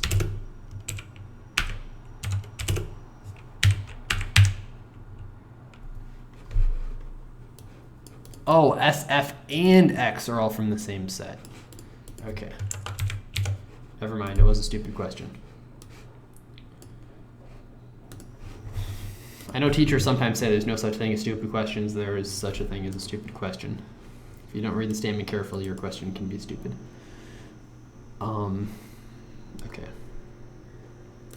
So these 3 things are all from the same set.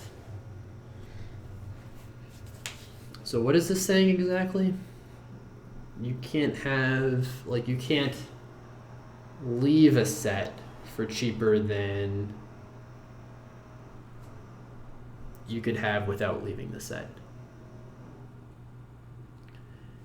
Yeah, okay, I think that makes sense.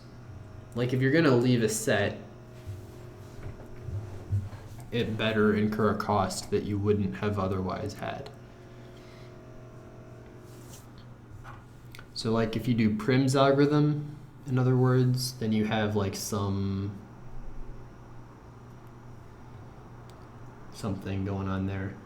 I think MST is also a good way to think about this problem, because edges that aren't part of the MST, you can't ever take.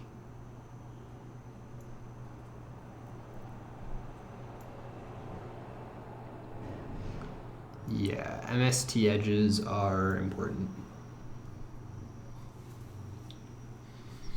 So we can just throw away everything that isn't part of the MST here.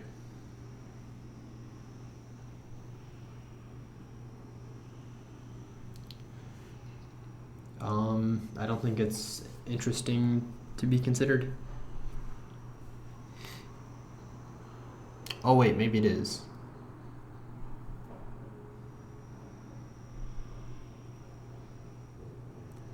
It is important, even if it's not part of the MST, because it can still contribute to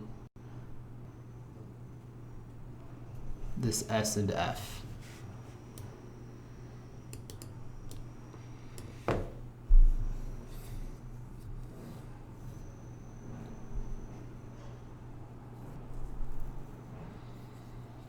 Yeah. If you have a really expensive edge inside your component, that might invalidate you because there might be some external component, like some edge to some external component that is cheaper than that internal edge, which is very expensive.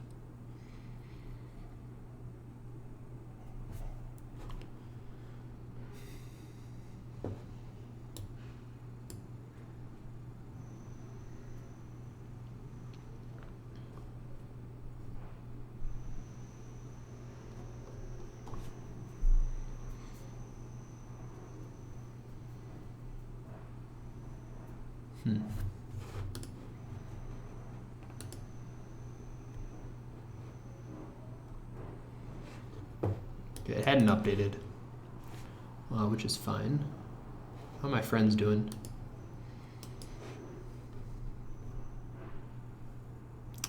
Let's go tourist. Well done, my friend. Oh man, Monogon is flying.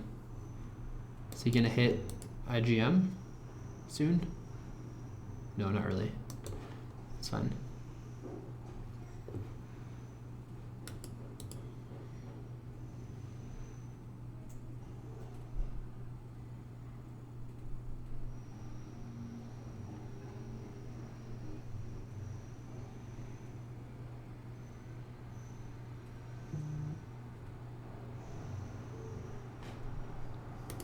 Uh-oh.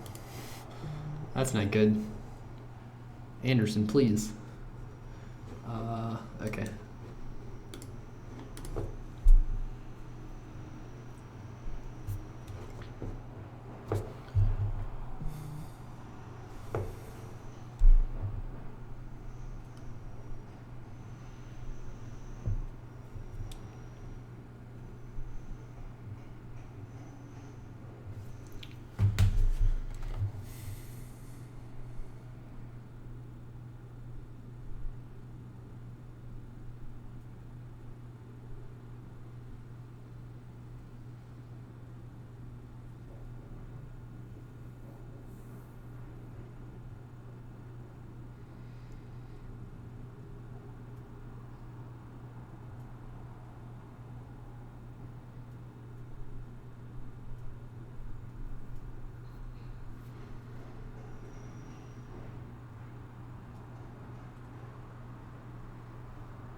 So if we go through the edges in increasing order, what matters is every time we have a click.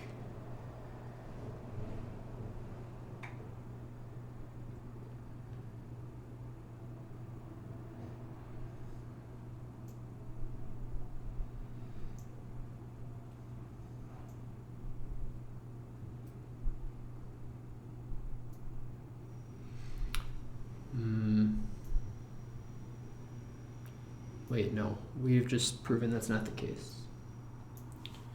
Maybe let's look at the simpler example here. 1, 2, 3, 4. So first you connect node 2 to node 4. It's 1. Then 2 to node 3. It's 2. Then 1 to node 2. It's 3. 1 to 3 is 4. This is 5, and this is 6. Okay.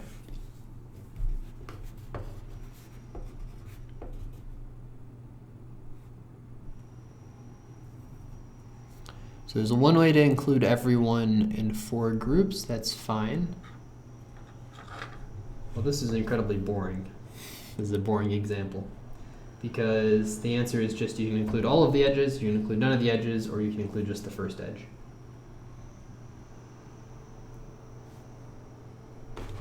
So this is the only interesting sample they give us.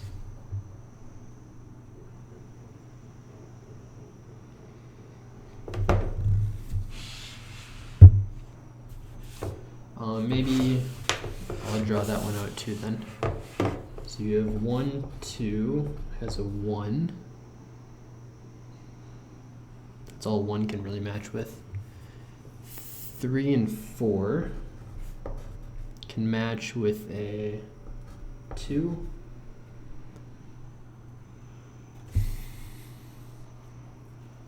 All that matters for a given node is its smallest external edge that isn't part of like the prefix, I guess.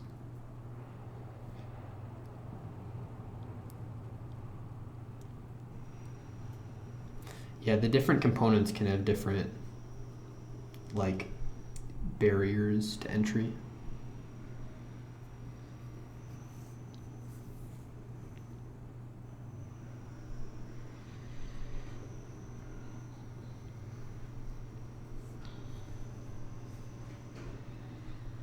Maybe this is a DP, or we store like which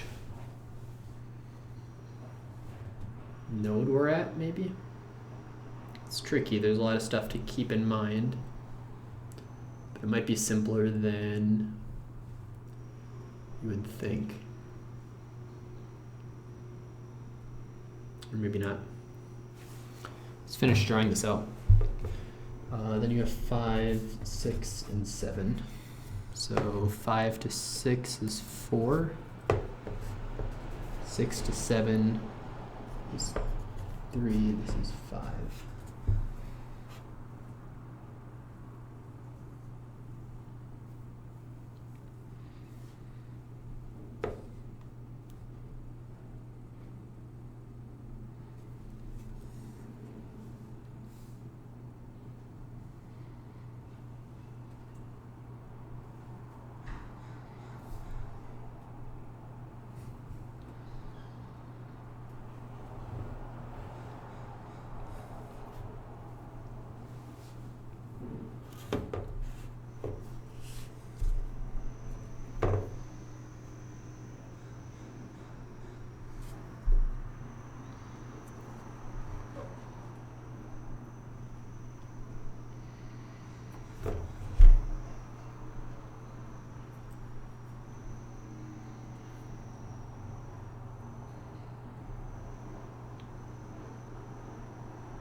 Is it smart to process them in like increasing order?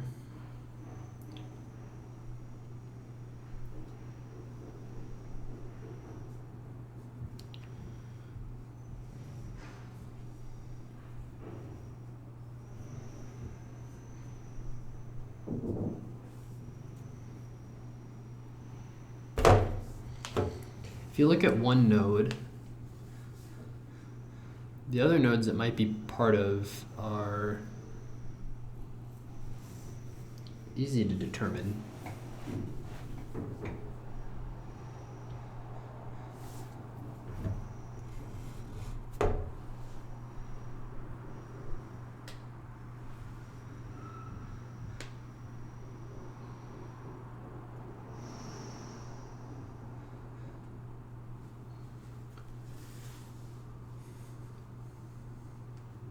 The constraining factor is the smallest outgoing edge. So in that sense, it is kind of like Prim's MST algorithm. So that's relevant. What else is there to work with?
That's a good picture to draw out. I just got a thought. All right, I'm gonna get a candy bar because I'm hungry.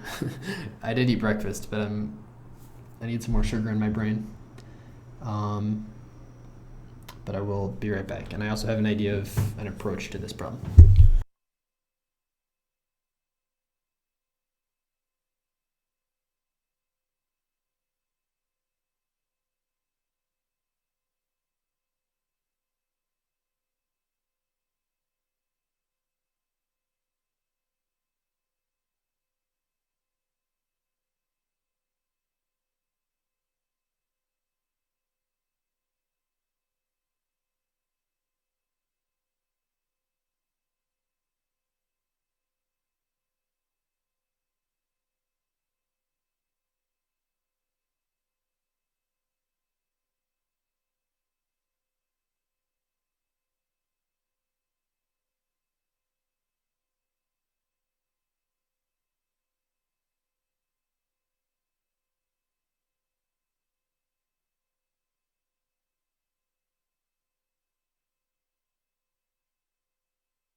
All right, so here's the idea. Just choked on water.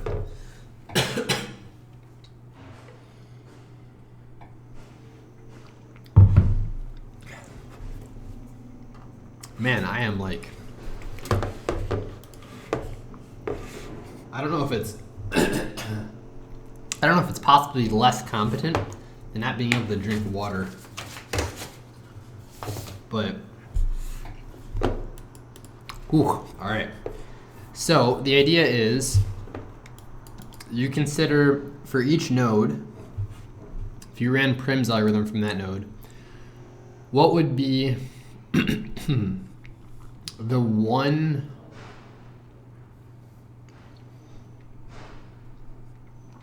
like edge it would want to extend to? Maybe it's just, maybe all I'm saying is look at the MST. Let's just draw it out though. So 1, 2 has an edge of weight 1.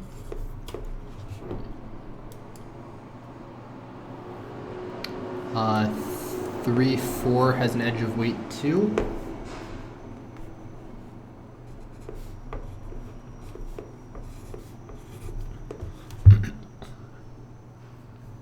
So if we want 6 groups, they're saying there are 3 ways of doing that. All right, maybe. What's the edge of weight 3? The last 2, so 6, 7.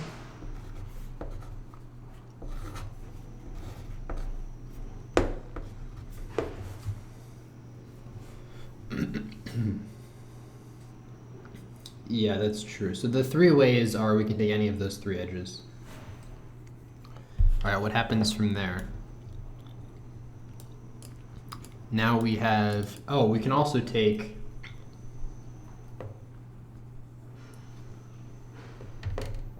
yeah, so we can take any subset of those as well. So that gives us 3 ways of taking 1. It also gives us 3 ways of doing this too. Because this is taking,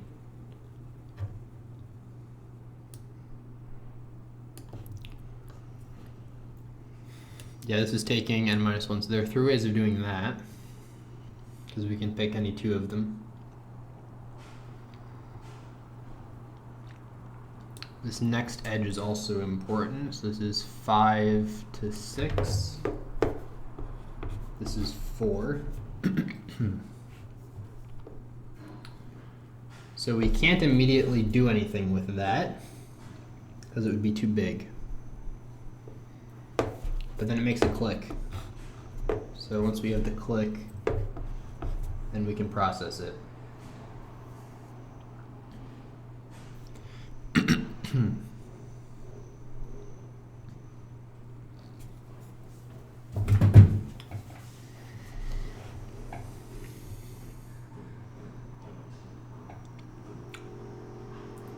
How do we avoid overcounting? We can avoid overcounting by, for each set, we identify it by the biggest edge in the set. So this thing has to be included. So we need to include this. And everything else we may or may not include. So we have to include the group of 3 things. Is that all it is? Just count the... I guess it was hard to get there. That was an inconvenient jump. But it's got 55 solves and climbing.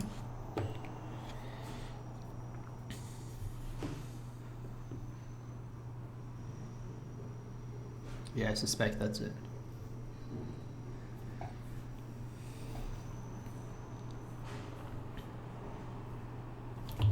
So every time we create a click, how much time do I have left? 30 minutes. Ugh, always running out of time. So when we create a click, then we need to do a DP for every section.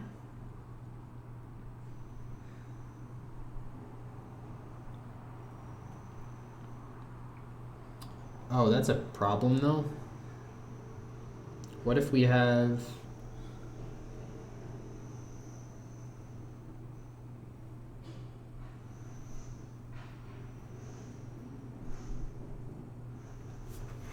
Yeah, what if we have this?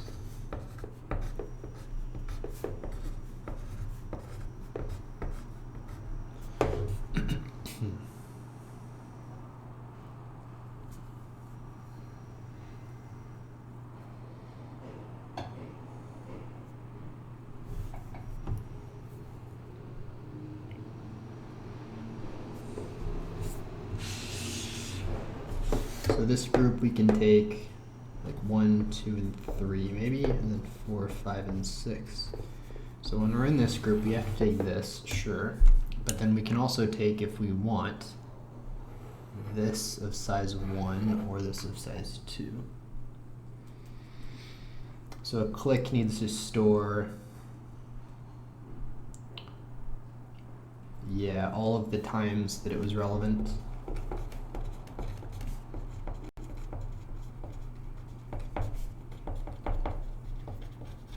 So that means, how many times can we create a click? A linear number, I think. Once two things join a click, they never leave. You can only add something to a click once. Yeah, you can only perform end joins. Yeah, this happens linear time. But then we need to do this DP, which is order, well, it's order number of nodes. Yeah, so it's not hard. Okay, so it's more just about getting it right, I think, than runtime. So we need all relevant times for each click.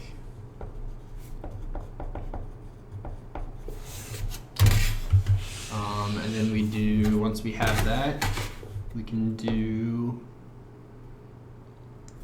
or all relevant sizes, actually, at times.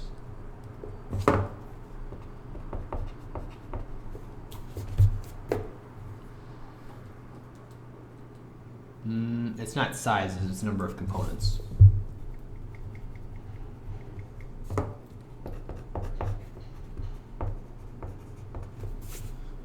Yeah. And it can do emerge in linear time, so that's fine. Okay. This is not a hard problem. It's about the same as the previous one, I think. But I'm fine with that. So we're gonna need a fancy disjoint set.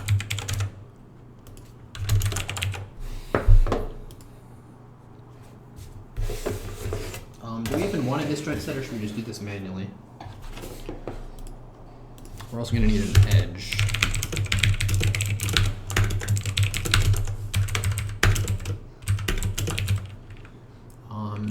From to cost.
So we've got all of our edges. Now we need to join the components in some way.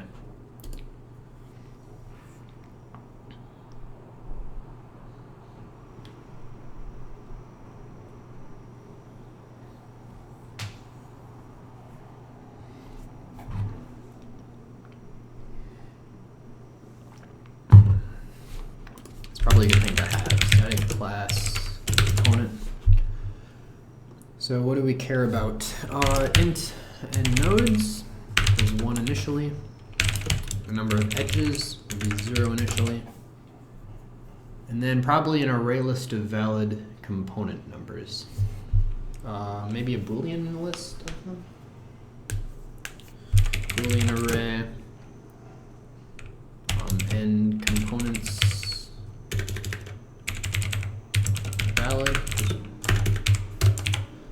Is there anything else we need? Probably not.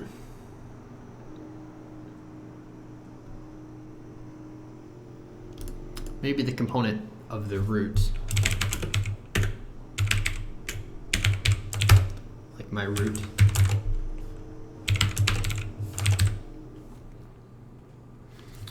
Alright, public component. We'll have a default constructor that does nothing.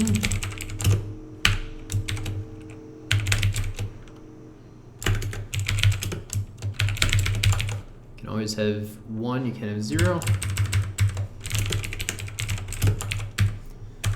And then DJ pair equals null. Okay. So, but we also have a component that merges to in. Or I guess we want, that should be void, huh?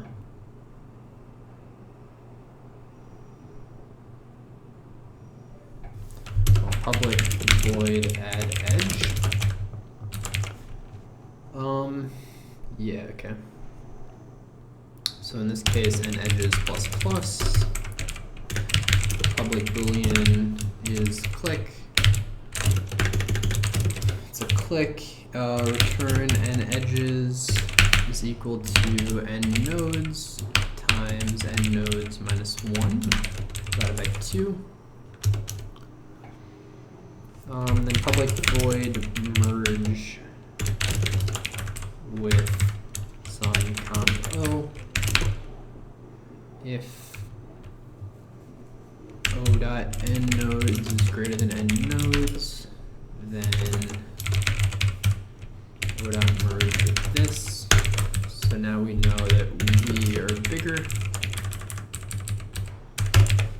Okay, so n edges plus equals o dot n edges, n nodes plus equals o dot n nodes. Doesn't even matter that we're bigger because we're going to do the n squared anyway.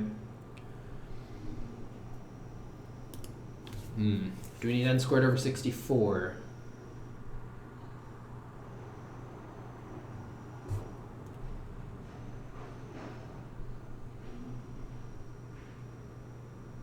I think it's just n squared actually, so it should be fine.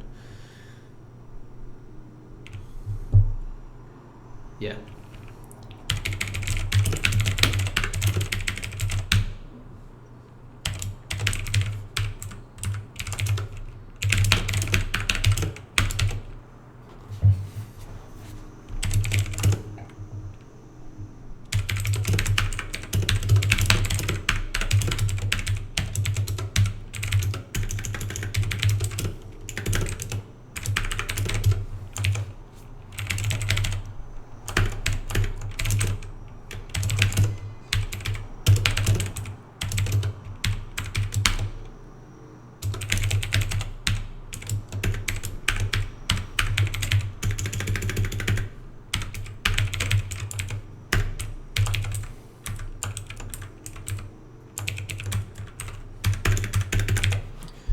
Okay, and now n components valid equals to return. And then also o dot parent will be this. Okay, so now we can do that. Very good. Comp array components. This new comp array. We should also probably public comp get pair. If pair is not equal to null. Oh man. All right, give me a minute.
All right, amazing news. Movers are late. I've never been more happy for someone I'm waiting on to be late. That means I got to do the round in peace. It also means how much time do I have left? 20 minutes. Not enough time, but that's fine. We'll have fun anyway. Okay. So, pair is not equal to null. Or pair is equal, DJ pair is equal to null. Return this. Otherwise,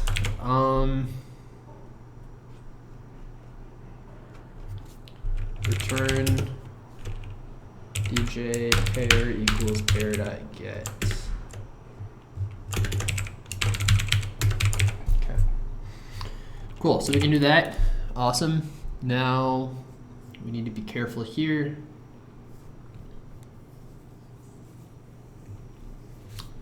Yeah, so long ways equals 0. Static long mod will be this thing. And we'll need the classic math functions. Static long add.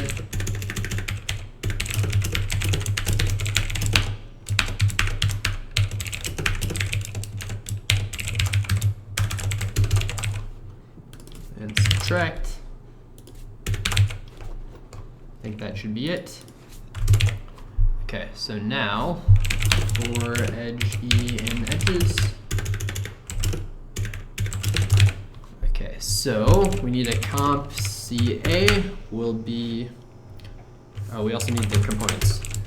Comp array, comp C, disjoint set, comp array, the number of nodes.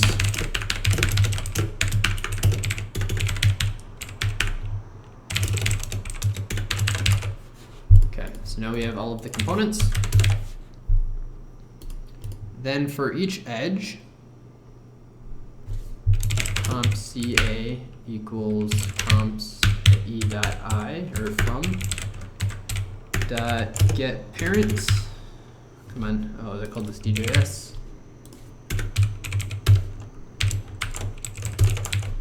CB. Okay. If CA is equal to CB, then we just need to increment the number of ways. Or CA dot edges, add edge. Otherwise, well, I guess we'll just do this at the end. If they're not equal, then CA dot merge with CB. And now CA equals CB equals CA dot get parent. Then add an edge to this component.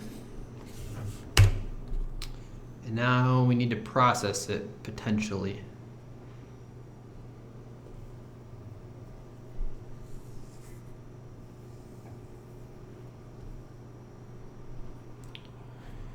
Yeah, okay. So if CA dot is a click, we need to process.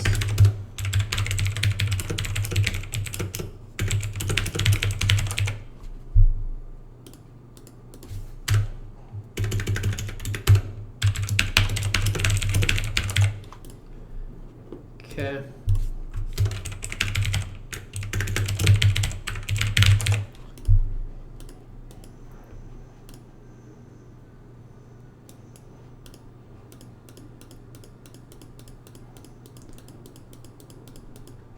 This needs to be an int array.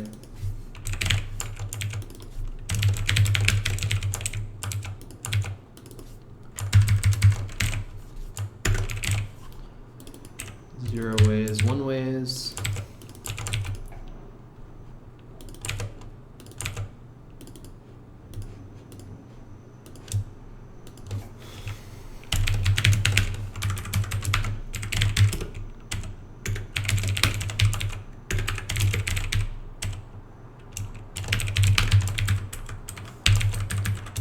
We can speed this up with FFT, but J equals n ways to have at I times O dot n ways to have at j. Multiply these two.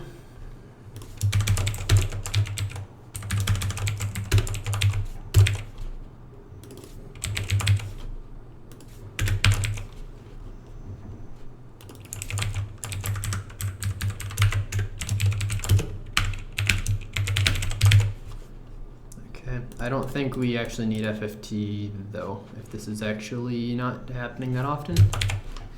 I could be wrong, but we'll just get a TLE submit first. So if this is a click, we need to process but force it to be taken. Okay.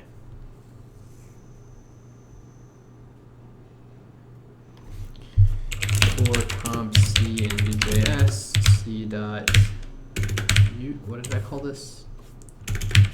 Equals false. Okay, so now, yeah, for comp C and VJS,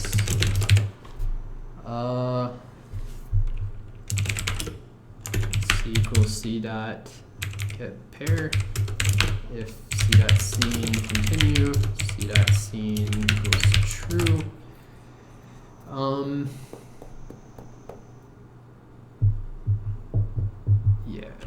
If C equals CA, we need to do one thing, otherwise we need to do something else. Okay, so we need a long, this shouldn't be ways, this should be an answer.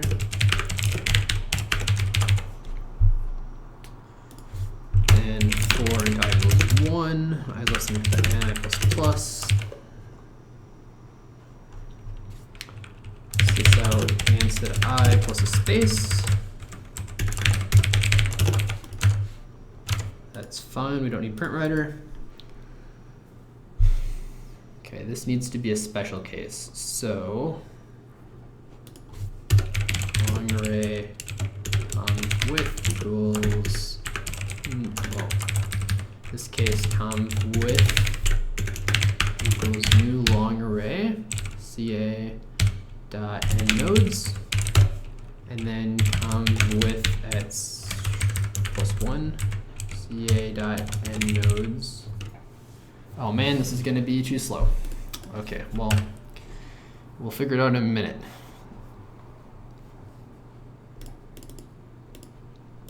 Conv at this equals 1. Okay. Otherwise, convolute width equals CA dot n ways to have, because we don't need to take it. And then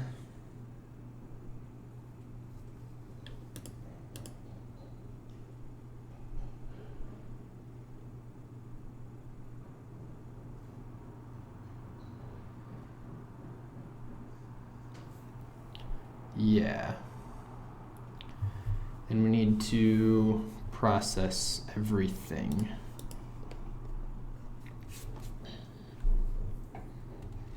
So now we need some long array ways equals new long array. How big is this going to be? The number of nodes plus 1. Now for I equals 0, I is less than, so time limit 3 seconds. FFT should probably be fine. Less than or equal to n, I plus plus. In this case, ans at I equals add, ans at I, ways at I. Okay, now we actually need to do the convolution.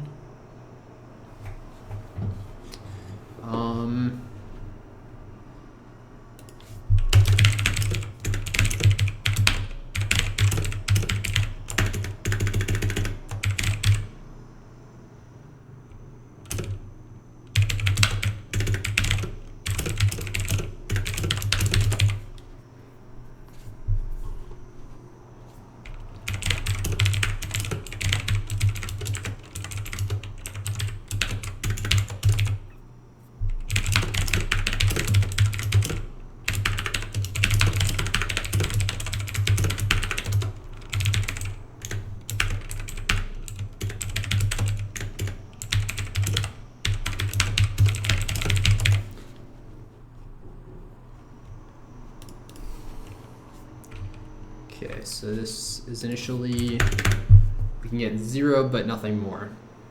So new long array 1 will equals one way of getting that, nothing else. Okay.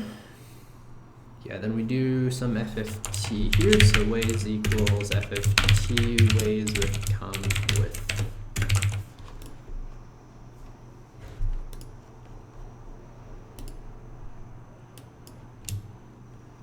So n ways to have equals FFT with O dot n ways to have. I think that should be fine-ish. 10 minutes. We are cutting it close. Darn it. Come on, what am I doing here?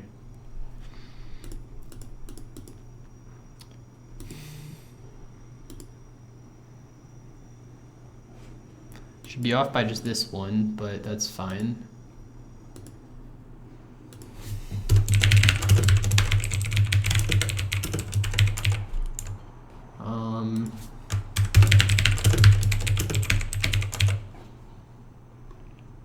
And then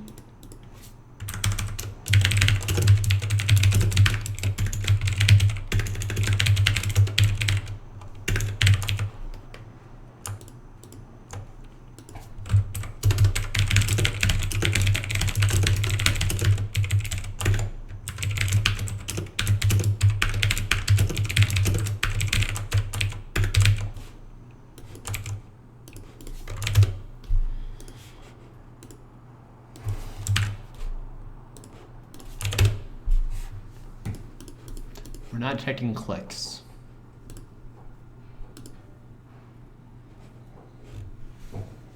This should be a click initially.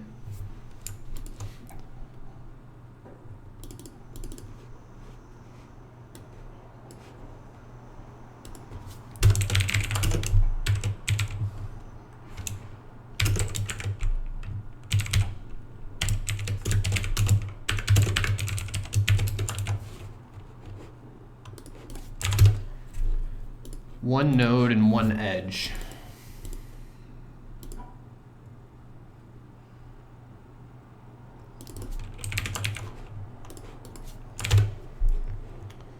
All right, that's almost fine. So this is a click. So there is, why is this so big?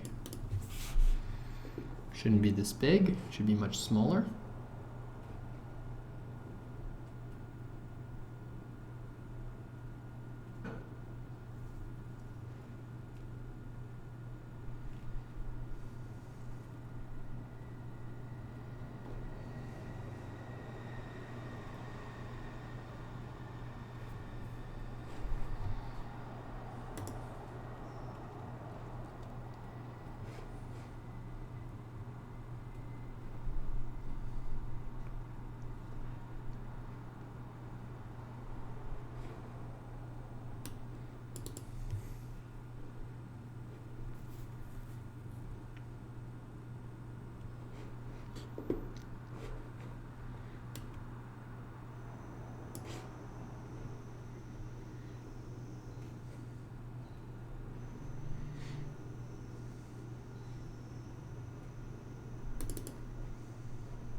That's not right.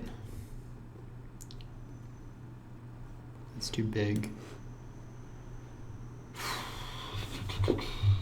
Why is that the case?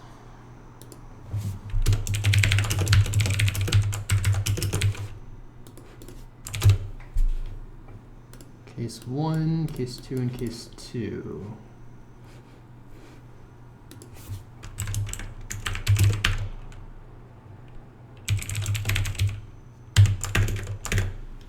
this shouldn't be CA, this should be C. Always to have. What?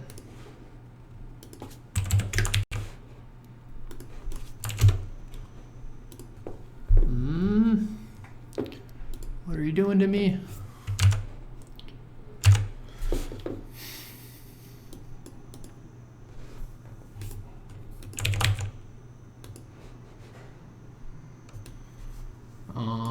Zero one, 0 0 1 0 1. That's fine.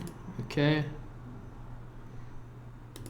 And then that's one way to get 1 plus 2 plus 1. That's not right though. Yeah, this shouldn't be at this many. This should be at 1 equals 1.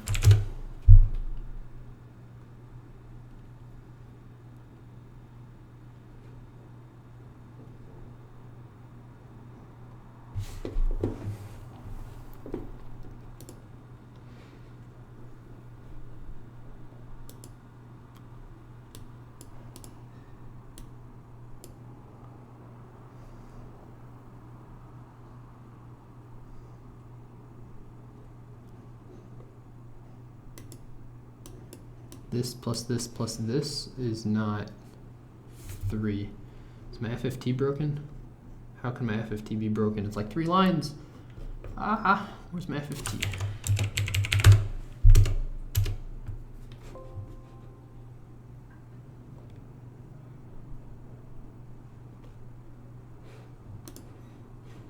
What?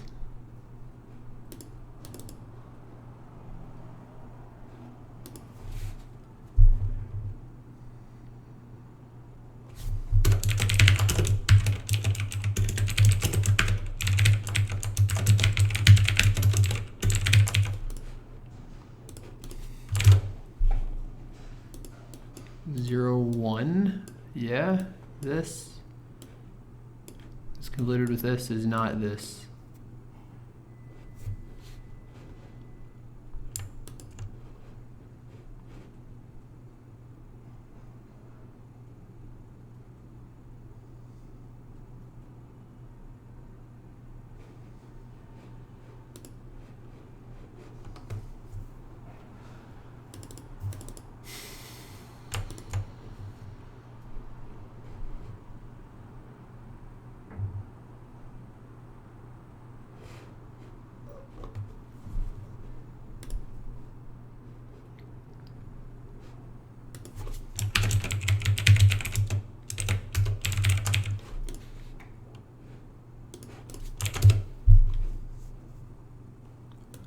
This times this is not, that's not right. Come on. FFT, this should be equals plus equals.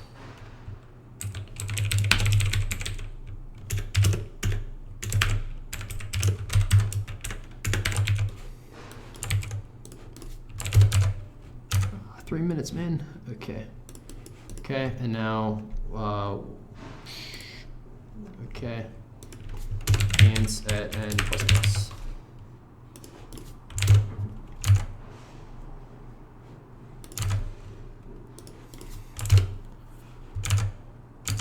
No, no, man. I'm so close.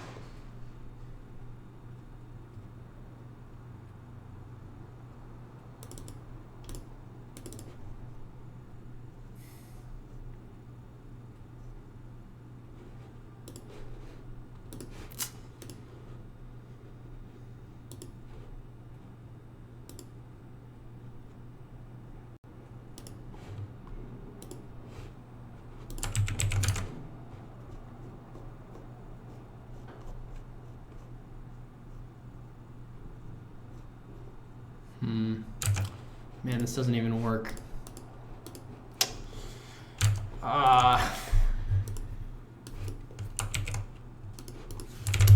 That's infuriating. Why is it wrong? So close, so close. All right.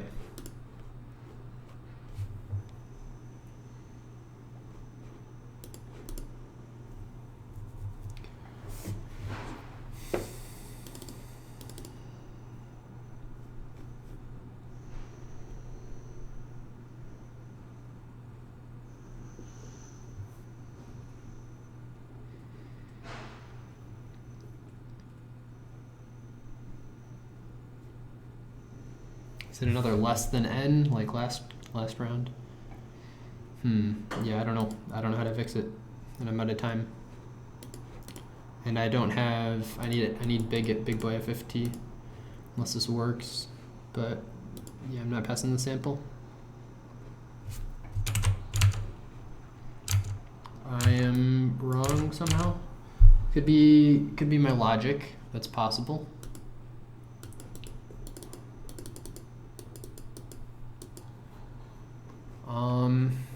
Maybe this is not necessary.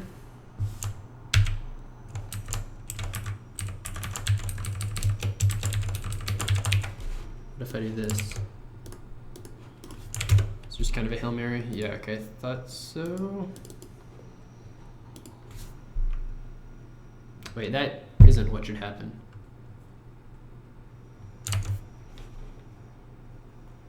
That should give me more freedom, if anything.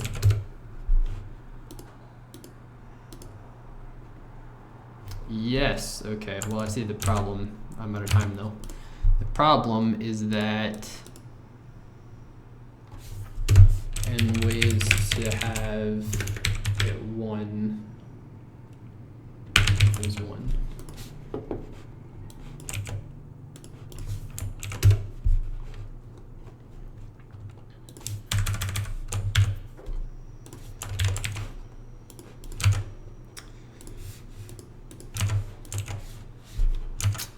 Dude.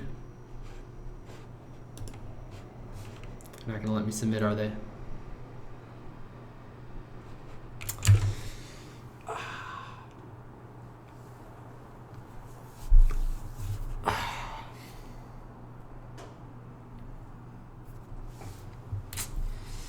That is infuriating. Man, so close, so close.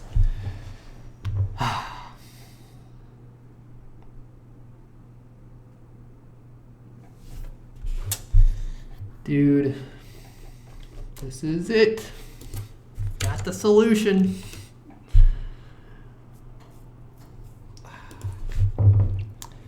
Anyway, what can you do? 117th place, not the end of the world. Plus 69, right? That's, I guess that makes up for it. I'm gonna totally claim that was intentional. Yeah. I had solution to G. I didn't submit though, because I needed the classic plus 69 rating boost, right? So anyway, assuming I don't fail system tests, that means I'll have red back. But yeah. All right, so I'll go through solutions for all the problems. What I think of the contest, I guess that's a good question to answer. I wasn't a huge fan, to be honest. I thought most of the problems were pretty lame. Like as far as Code Forces rounds go, this was not really my favorite.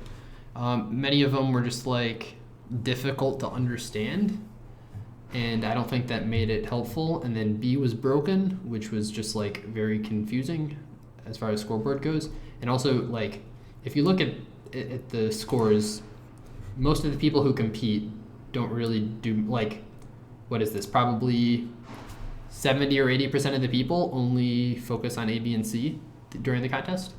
So for 70% of the people, a third of the contest was broken, right? So, I mean, sure, I guess that doesn't affect me or Tourist or, you know, Andrew He. Like, for us, problem B being broken is just a minor inconvenience. But for like 70% of the people who competed, that was a third of their contest and may have been very confusing for them.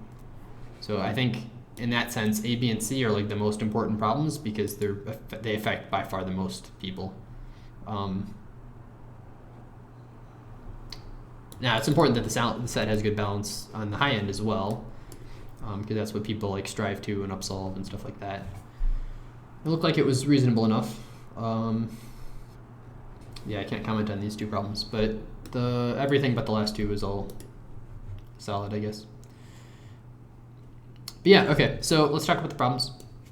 And then I've got some stuff I have to do, like actual real work. So, let me get out the drawing pad.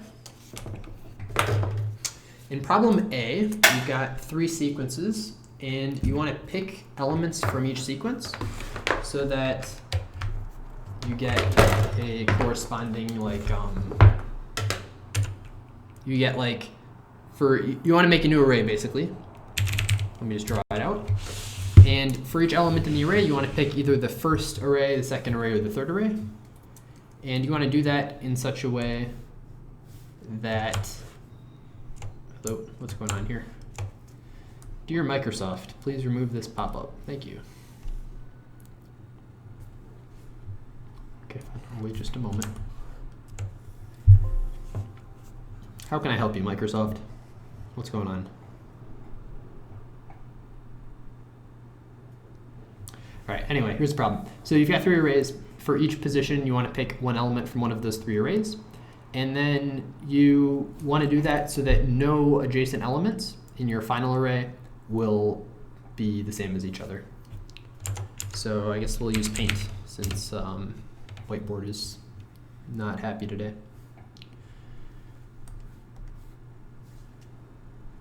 Here you go. So suppose your arrays are, maybe they're like 1, ooh, that is very not dark. Can I get a thicker brush maybe?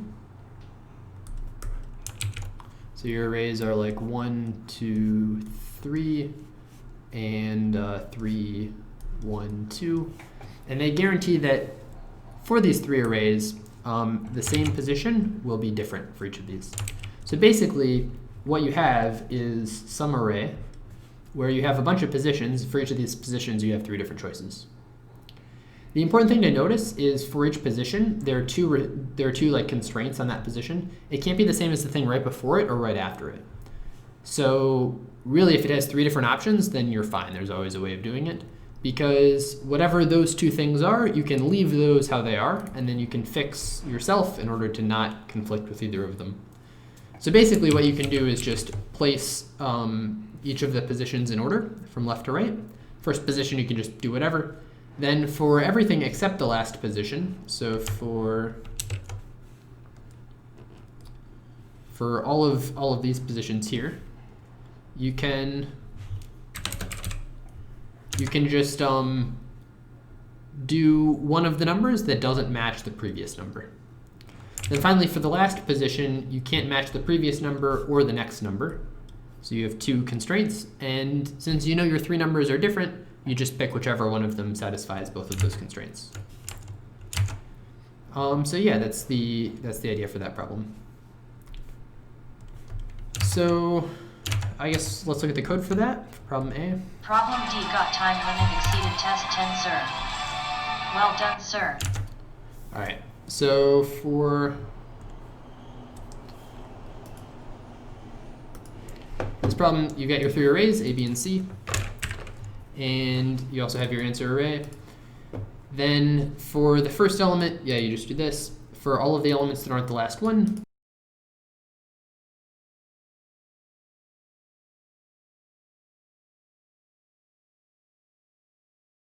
okay, pick. So I just check the 3 arrays, pick whichever one I want, and print the array out at the end. Awesome, that's problem A. Problem B, array sum. You've got like some sorted array. You need to make a bunch of other sorted arrays. And you want to do it so that the sorted arrays you make sum up to the original array. So the important thing to notice here, you also want to do it so that you minimize the number of arrays you use, where each of the arrays you use has at most k unique values. So it's a very complicated statement. But yeah, so the idea is like you are going to create several arrays. So maybe you want to make the array, let's do this example here. Maybe you want to make the array 0, 1, 2, 2, 3, 3, 3, 4, 4, 4, 4. Now I've drawn this in such a way that I've put consecutive numbers adjacent because we can kind of imagine combining them together. So we'll like imagine grouping these all together, which is fine. Then we want to create some arrays that sum to this. So our first array might look like 0, 1, 2, 2. And then we can keep all of these as 2s. And what this will do is it'll satisfy all of these groups. So in particular, it satisfies this change here and this change here. And we're allowed to use two different numbers. So that's like the diff, or three different numbers, two numbers different from the first. That satisfies these changes. In the second array, we can satisfy these next two changes. So it's useful to look at this in terms of changes, because changes is what we're limited by. Yeah, so basically you have a fixed number of changes in your arrays that you can use to make that sum. And really that's all you need to worry about. There's one base case, I guess, which is the case in which you only have one number that's allowed. And you just have to be careful with that, because that one number that's allowed, sometimes it's impossible. So if you're only allowed to have one number and there is a change, that means you have 0 changes allowed. You have to have one change. It doesn't matter how many times you add 0 to itself, you'll always have 0. So in code, that's pretty simple. The first thing we do is we count how many changes there are in the array we're trying to make. So we just say how many adjacent elements don't match. We special case the 0 case, so either everything's the same, in which case there are no changes, or it's not the same. And in the other case, we just need to count how many groups do we need. Each group gets us k changes. How many times do we need that in order to reach the number of changes we want? That's just the number of changes we want divided by k ceilinged, which is this. All right, next problem. Problem C, discrete acceleration. All right, so you've got the road with some length. Yeah. So this problem was, I didn't like this problem at all. It was kind of boring, like uninteresting, didn't feel fun to solve, but whatever, I guess that's just my opinion. So you've got some road, it goes from 0 to some length L. And you also have a bunch of like speed boost panels, like kind of Mario Kart speed boost panels, and they're flags, I guess. And every time you have some flag, then if your car passes that flag, it gets a speed boost. So initially you'll have one car going this way, at the same time you have another car going this way. After some period of time, this red car will hit the flag and it'll increase its speed to 2. And then it'll go faster, right? So maybe it'll go to here. At the same time, the blue goes to here. And then the red hits this one, now its speed increases to 3, so it's going really fast. And then finally the blue hits this flag, and then the red and the blue crash into each other. So the question is how much time passes until they crash into each other. The answer is we're just going to simulate it using a 2-pointer sweep. So we'll keep track of where the blue car is, where the red car is, and then we see, all right, which one will hit the flag next. So we simulate all of that at once, because they're moving at the constant speed till they hit the flag. And then they hit the flag, and now one of them speeds up, and now we continue doing that simulation. We don't have to worry if 2 hit them at the exact same time, because what will happen is one will hit the flag, the next one will move up to right next to the flag, and then the next time it'll be 0 time between when the next one hits the flag and when the first one gets to move. So we don't have to really consider that case at all. Then finally, when there are no more flags between them, we can just say however much distance is left, it's that much divided by their total speed. You can imagine one car sits there, the other car moves at speed a plus b, and they crash into each other. So yeah, that's the idea. The code for that looks like this. It's kind of long, but that's just because it's very simulation heavy. So I store all the positions of the flags, the position of the left car, of the right car, the speed of the left car, speed of the right car, total time that's passed, which flag the left car is on, which flag the right car is on. And I maintain all of these things, so I keep going until there are no more flags between them. L pointer is the next flag the left car is going to hit, R pointer is the next flag the right car is going to hit. These are the distances between each car and the next flag, and then you can divide those by the time to get the amount of time, or divide those by the speed to get the amount of time it'll take that car to get to that flag. So Then there are two cases. This first case is if the left car hits its flag first, otherwise the right car will hit its flag first.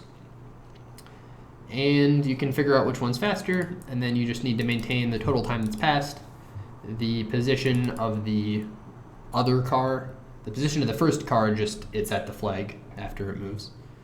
And then you need to increase the speed, and then say, okay, now it's going after the next flag. And then finally at the end you just say, okay, however much they have to go divided by their speed is the final answer. So yeah, that's problem C. Kind of boring, I thought, to be honest. All right, problem D, searchlights. So this was, I guess, an interesting problem. I liked it. The idea was that you have a bunch of robbers and a bunch of searchlights, and this one's a very good one to draw a picture for. You've got some 2D grid like this.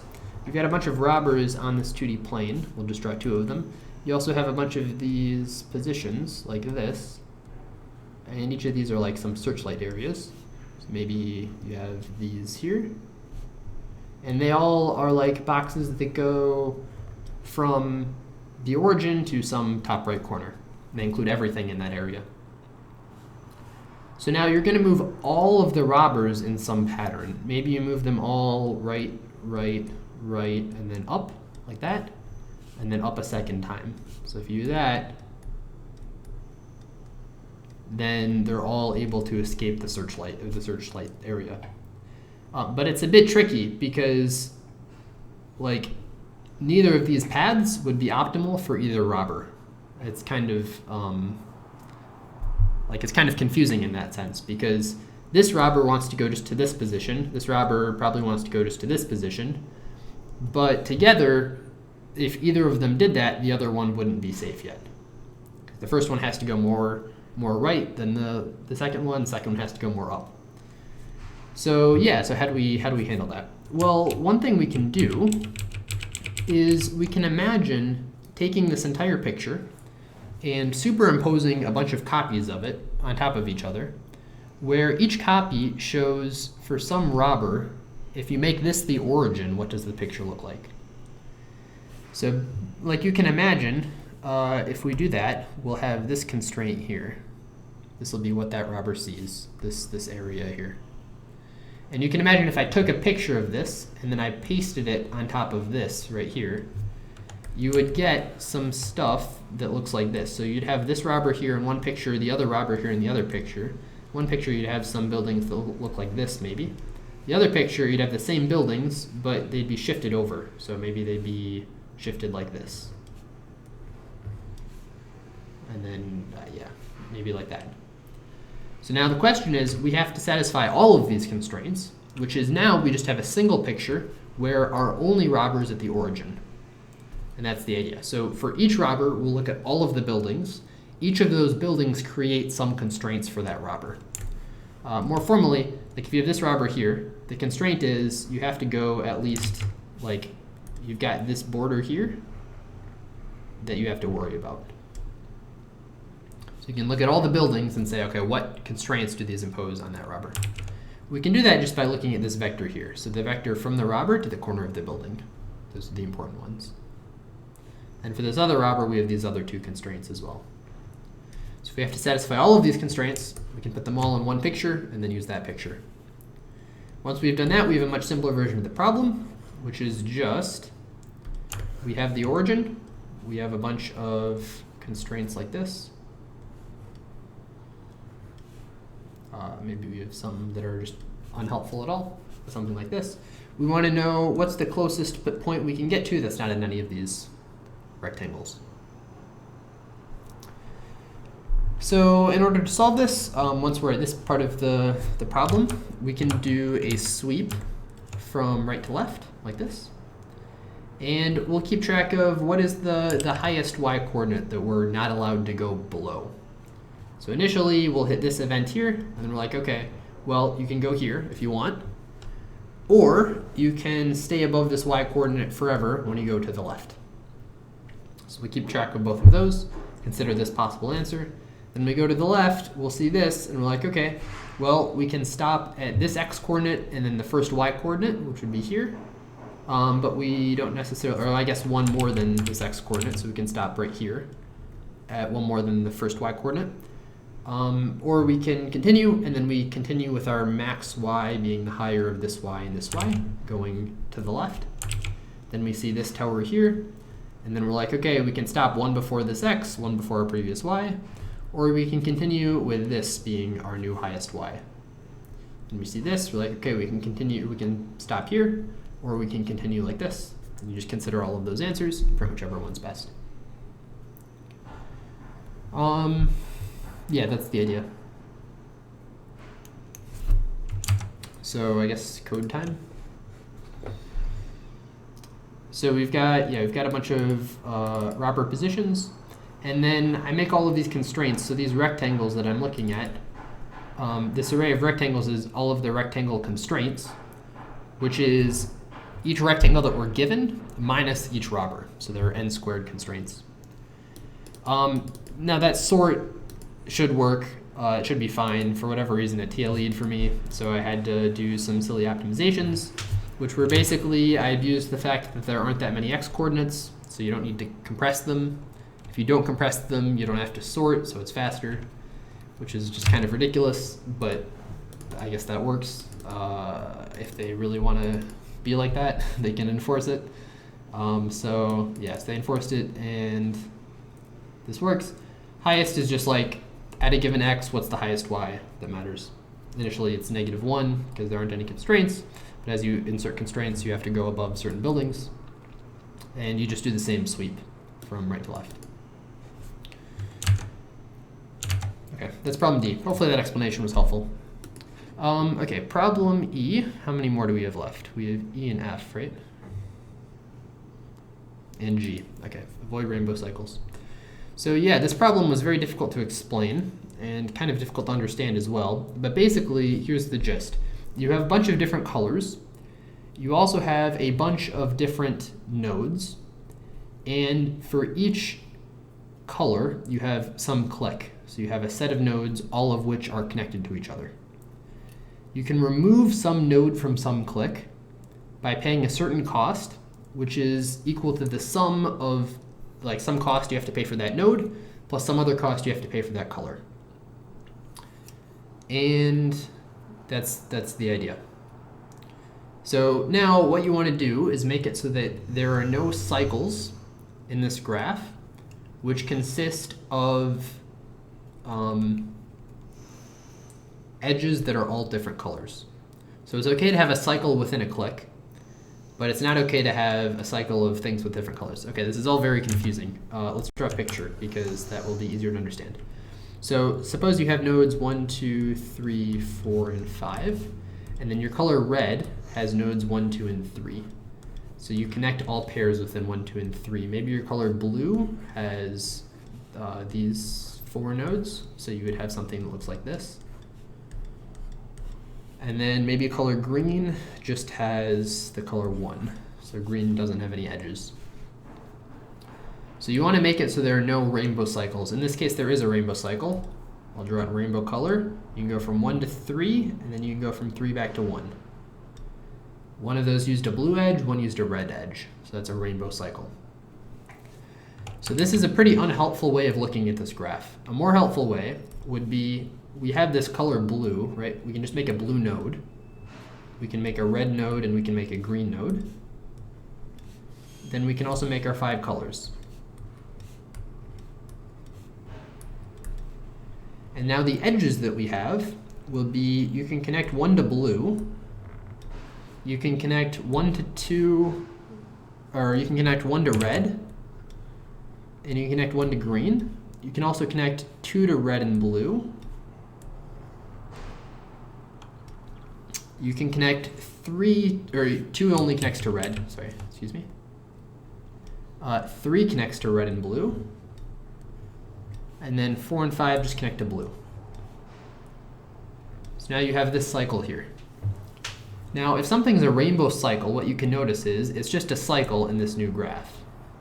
So basically, all we have to do is remove cycles from this new graph that we've just created, which instead of being this complicated thing with clicks and a whole bunch of edges, This new graph just has a small number of edges between colors and nodes. We just have to remove cycles from it. In this case, there is a cycle, which is the same thing I had earlier, which is you can get from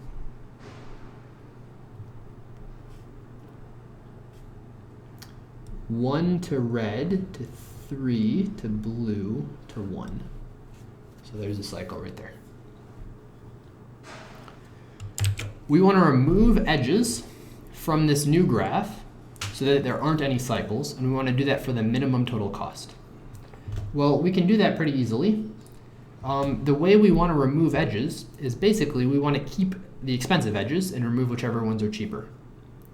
If we want to keep the maximal set of edges where the total value of those edges is as big as possible, and there are no cycles, what we're looking for is the maximum spanning tree. So we want to find the max spanning tree of this new, like, less convoluted version of the graph. That's the goal. Yeah. So you can just build this tree, run MST, and that's the solution to the problem. So it's pretty easy. It's just kind of hard to understand what's going on. And yeah, that's it. So what does it look like? Well, the code isn't too helpful to look at, I think. It's more important to understand the general idea. But we've got a distrait set and an edge, which we sort by value. We want the biggest ones to come first. And we build this graph like this. So we add all of the edges. I make my nodes just all indexed by number, which makes things easier for me. Vertex, then color. And then the cost will be the cost of the color plus the cost of the vertex. And then I just run MST, which is just this part for the total cost. I subtract out the cost of the edge because initially you pay for all of the edges, but you don't pay for the edges you get to keep, which is what you're trying to maximize. So that's the idea behind the code for that. The code isn't too special. The problem, it was an interesting problem, but the way it was explained made it difficult to understand, I thought. So I thought if they could have maybe come up with a more intuitive way of explaining this, then it would be cool. The idea was cool. It's a cool MST idea. But I just feel like the hardest part of this problem was understanding what they were asking, not actually solving it. Yeah. If I get hacked on B, I'm going to be very upset. I suspect it's just issues. Dude, did I really fail it?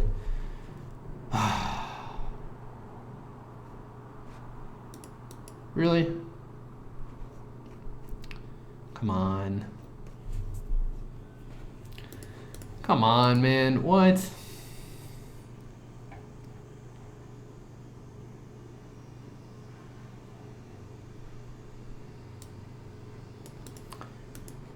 You're gonna tell me this isn't the answer?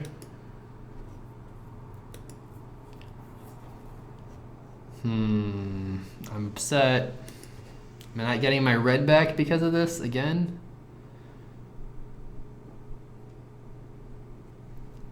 I think I will, just barely. Man, this is infuriating. Not a happy camper. All right, anyway. Okay. Problem F, too different.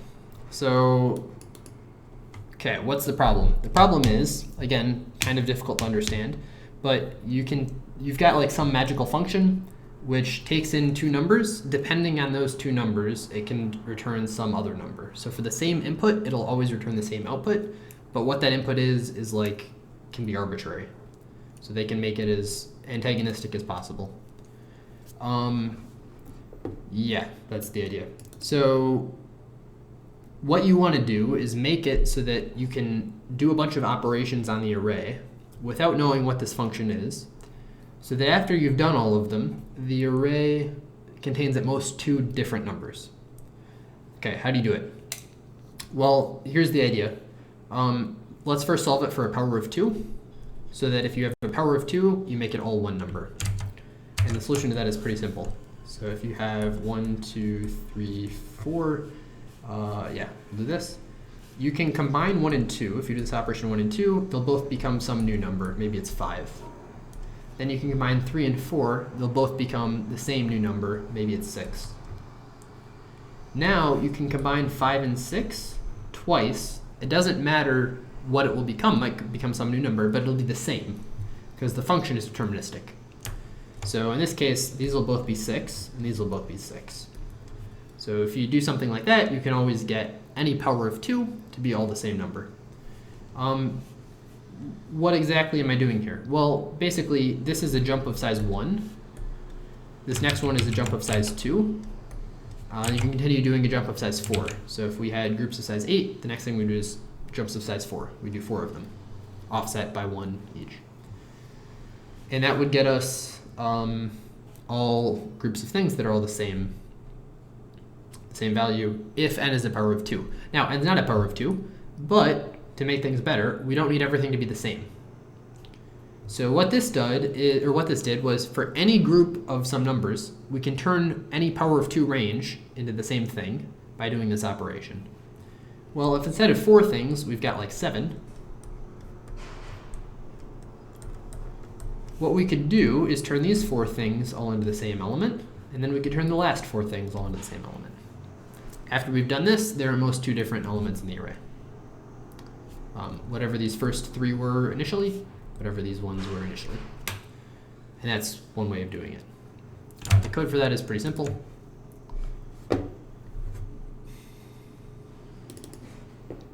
It looks like this. So this just finds a bunch of operations that will make some power of 2 range be all the same number. Basically, I skip by powers of 2. So e is the exponent of the power of 2 that I skip by. Then used is whether or not I've used it, because I don't want one thing being part of 2 different pairs. And then I take this, and then this XOR this power of 2 just means, like, really it's just plus in this case. So this plus this power of 2. Yeah, and then I mark them both as used, and then combine them into the same thing. So that's how this works. Then if the n is a power of 2, I just combine it, which I guess this part's probably unnecessary. Otherwise, I take 2 groups that are both powers of 2 and combine them. And yeah, that's the idea for that problem. Okay, on to problem G. Clusterization counting. Okay, you've got n companies in the network, 1 to n. Yeah, for every, okay, yeah. This one. Okay. So here's the idea, or my idea behind the problem. We can imagine going through the edges from smallest to biggest. And there are like some observations here, but basically the idea is that you like, if you have some like prefix of edges, if it doesn't contain a full click in some sense, then you can't really pick this group. Because we're looking at all of the edges under a certain value, right? If we don't consider this edge might be a really big value, so we don't want to consider this click, or this group of edges, because, I guess I didn't explain the problem. Let's do that first. So you're gonna try, you've got all these computers, you've got a graph basically. You want to divide the nodes up into groups so that within each group, all of the edges within the group are strictly smaller than the edges from some node that's in the group to some node outside that group. Yeah, that's the idea. So to solve it, what you can like first do is kind of get a grasp for the fact that like we're going to look through the edges in increasing order. Then when we see some edge that forms like a connected component here, this is fine, but we don't necessarily know that we can connect these 3 nodes in the same network. It's possible this edge here is really, really big. In that case, if this edge is really big and there's some other edge here that's small, we can't take it. So since we're processing the edges in increasing order, we'll consider what happens when all of these edges here in this group are the smallest we can take. In that case, this group is something we could take together. So we'll say, okay, if we do take this group, if we know we take this group, what other groups can we take? We can avoid double counting by saying we know this edge here is going to be the biggest edge in the group, and that way for any set of edges, like any set of nodes will have a corresponding set of edges. So for any set of edges, the one time that we'll count it is when we process the biggest edge in that edge set. Yeah, that's a fair explanation. Okay, so implementation details, how do you actually do that? Well, it's nice that you don't have that many nodes, so you have n less than or equal to like 1,000 nodes. And when you process another edge, the first thing you do is say, okay, is this a click? You can do this using a disjoint set, storing how many edges does this disjoint set component have, and also how many nodes does it have, and you can check if the number of edges is the number of nodes choose to. And if it is, then it's a click, so you need to process this new component. And you have to force this component to be taken. The rest of the components, they might be taken, they might not be. A good example of this would be if you have something that looks like this. So if you have some like triple of nodes here and then some other triple here. You might have 1, 2, 3, and then this one is 4, 5, 6. So if you're processing this group, you need to include this edge here, right? Because we promised that we would count some group with the biggest edge in it. So we're forcing ourselves to take all 3 of these nodes. But for the smallest one, we might include none of these edges, or we might include just this one edge here, or we might include all 3 of them. So those are all some valid sets, I guess. And we need to consider all of those ways. So for each component, in addition to knowing how many nodes and edges it has, we also need to know how many ways are there to make this, like to pick this component into, or to separate it into groups of each possible subset size of components. So how many ways are there to make this just one component? Well, there's only one way to do that. How many ways are there to separate into individual nodes? Well, there's just one way of doing that. But there might be like a bunch of ways to split this into 2 groups. So we want to store all of those ways, or not store the ways, store how many of those ways exist, how many ways there are stored into 3 groups, 4 groups, etc. And then we can merge 2 components using FFT. We can also merge these counts using FFT. So the final runtime will be n squared log n. You might be able to do n squared by saying that merges don't happen that often, but I'm not really sure if that's true. Yeah, so that's the idea. I won't go into FFT details because if you don't know FFT, I'm not going to explain it here. But yeah, that's the general idea. Then there are 2 other problems which I don't know how to solve, and a problem probably also I don't know how to solve this div2b. So I guess I should have seen people were getting hacks on it. Kennedy got 2 hacks on it.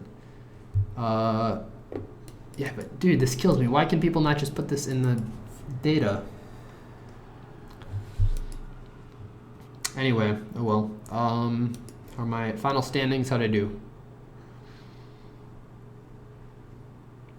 At 210th place, plus 29. So I think I got red back then, right?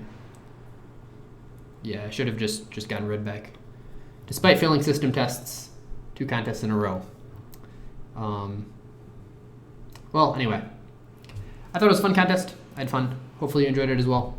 And have a great day. Hopefully the explanations were helpful. Thanks for watching, and goodbye.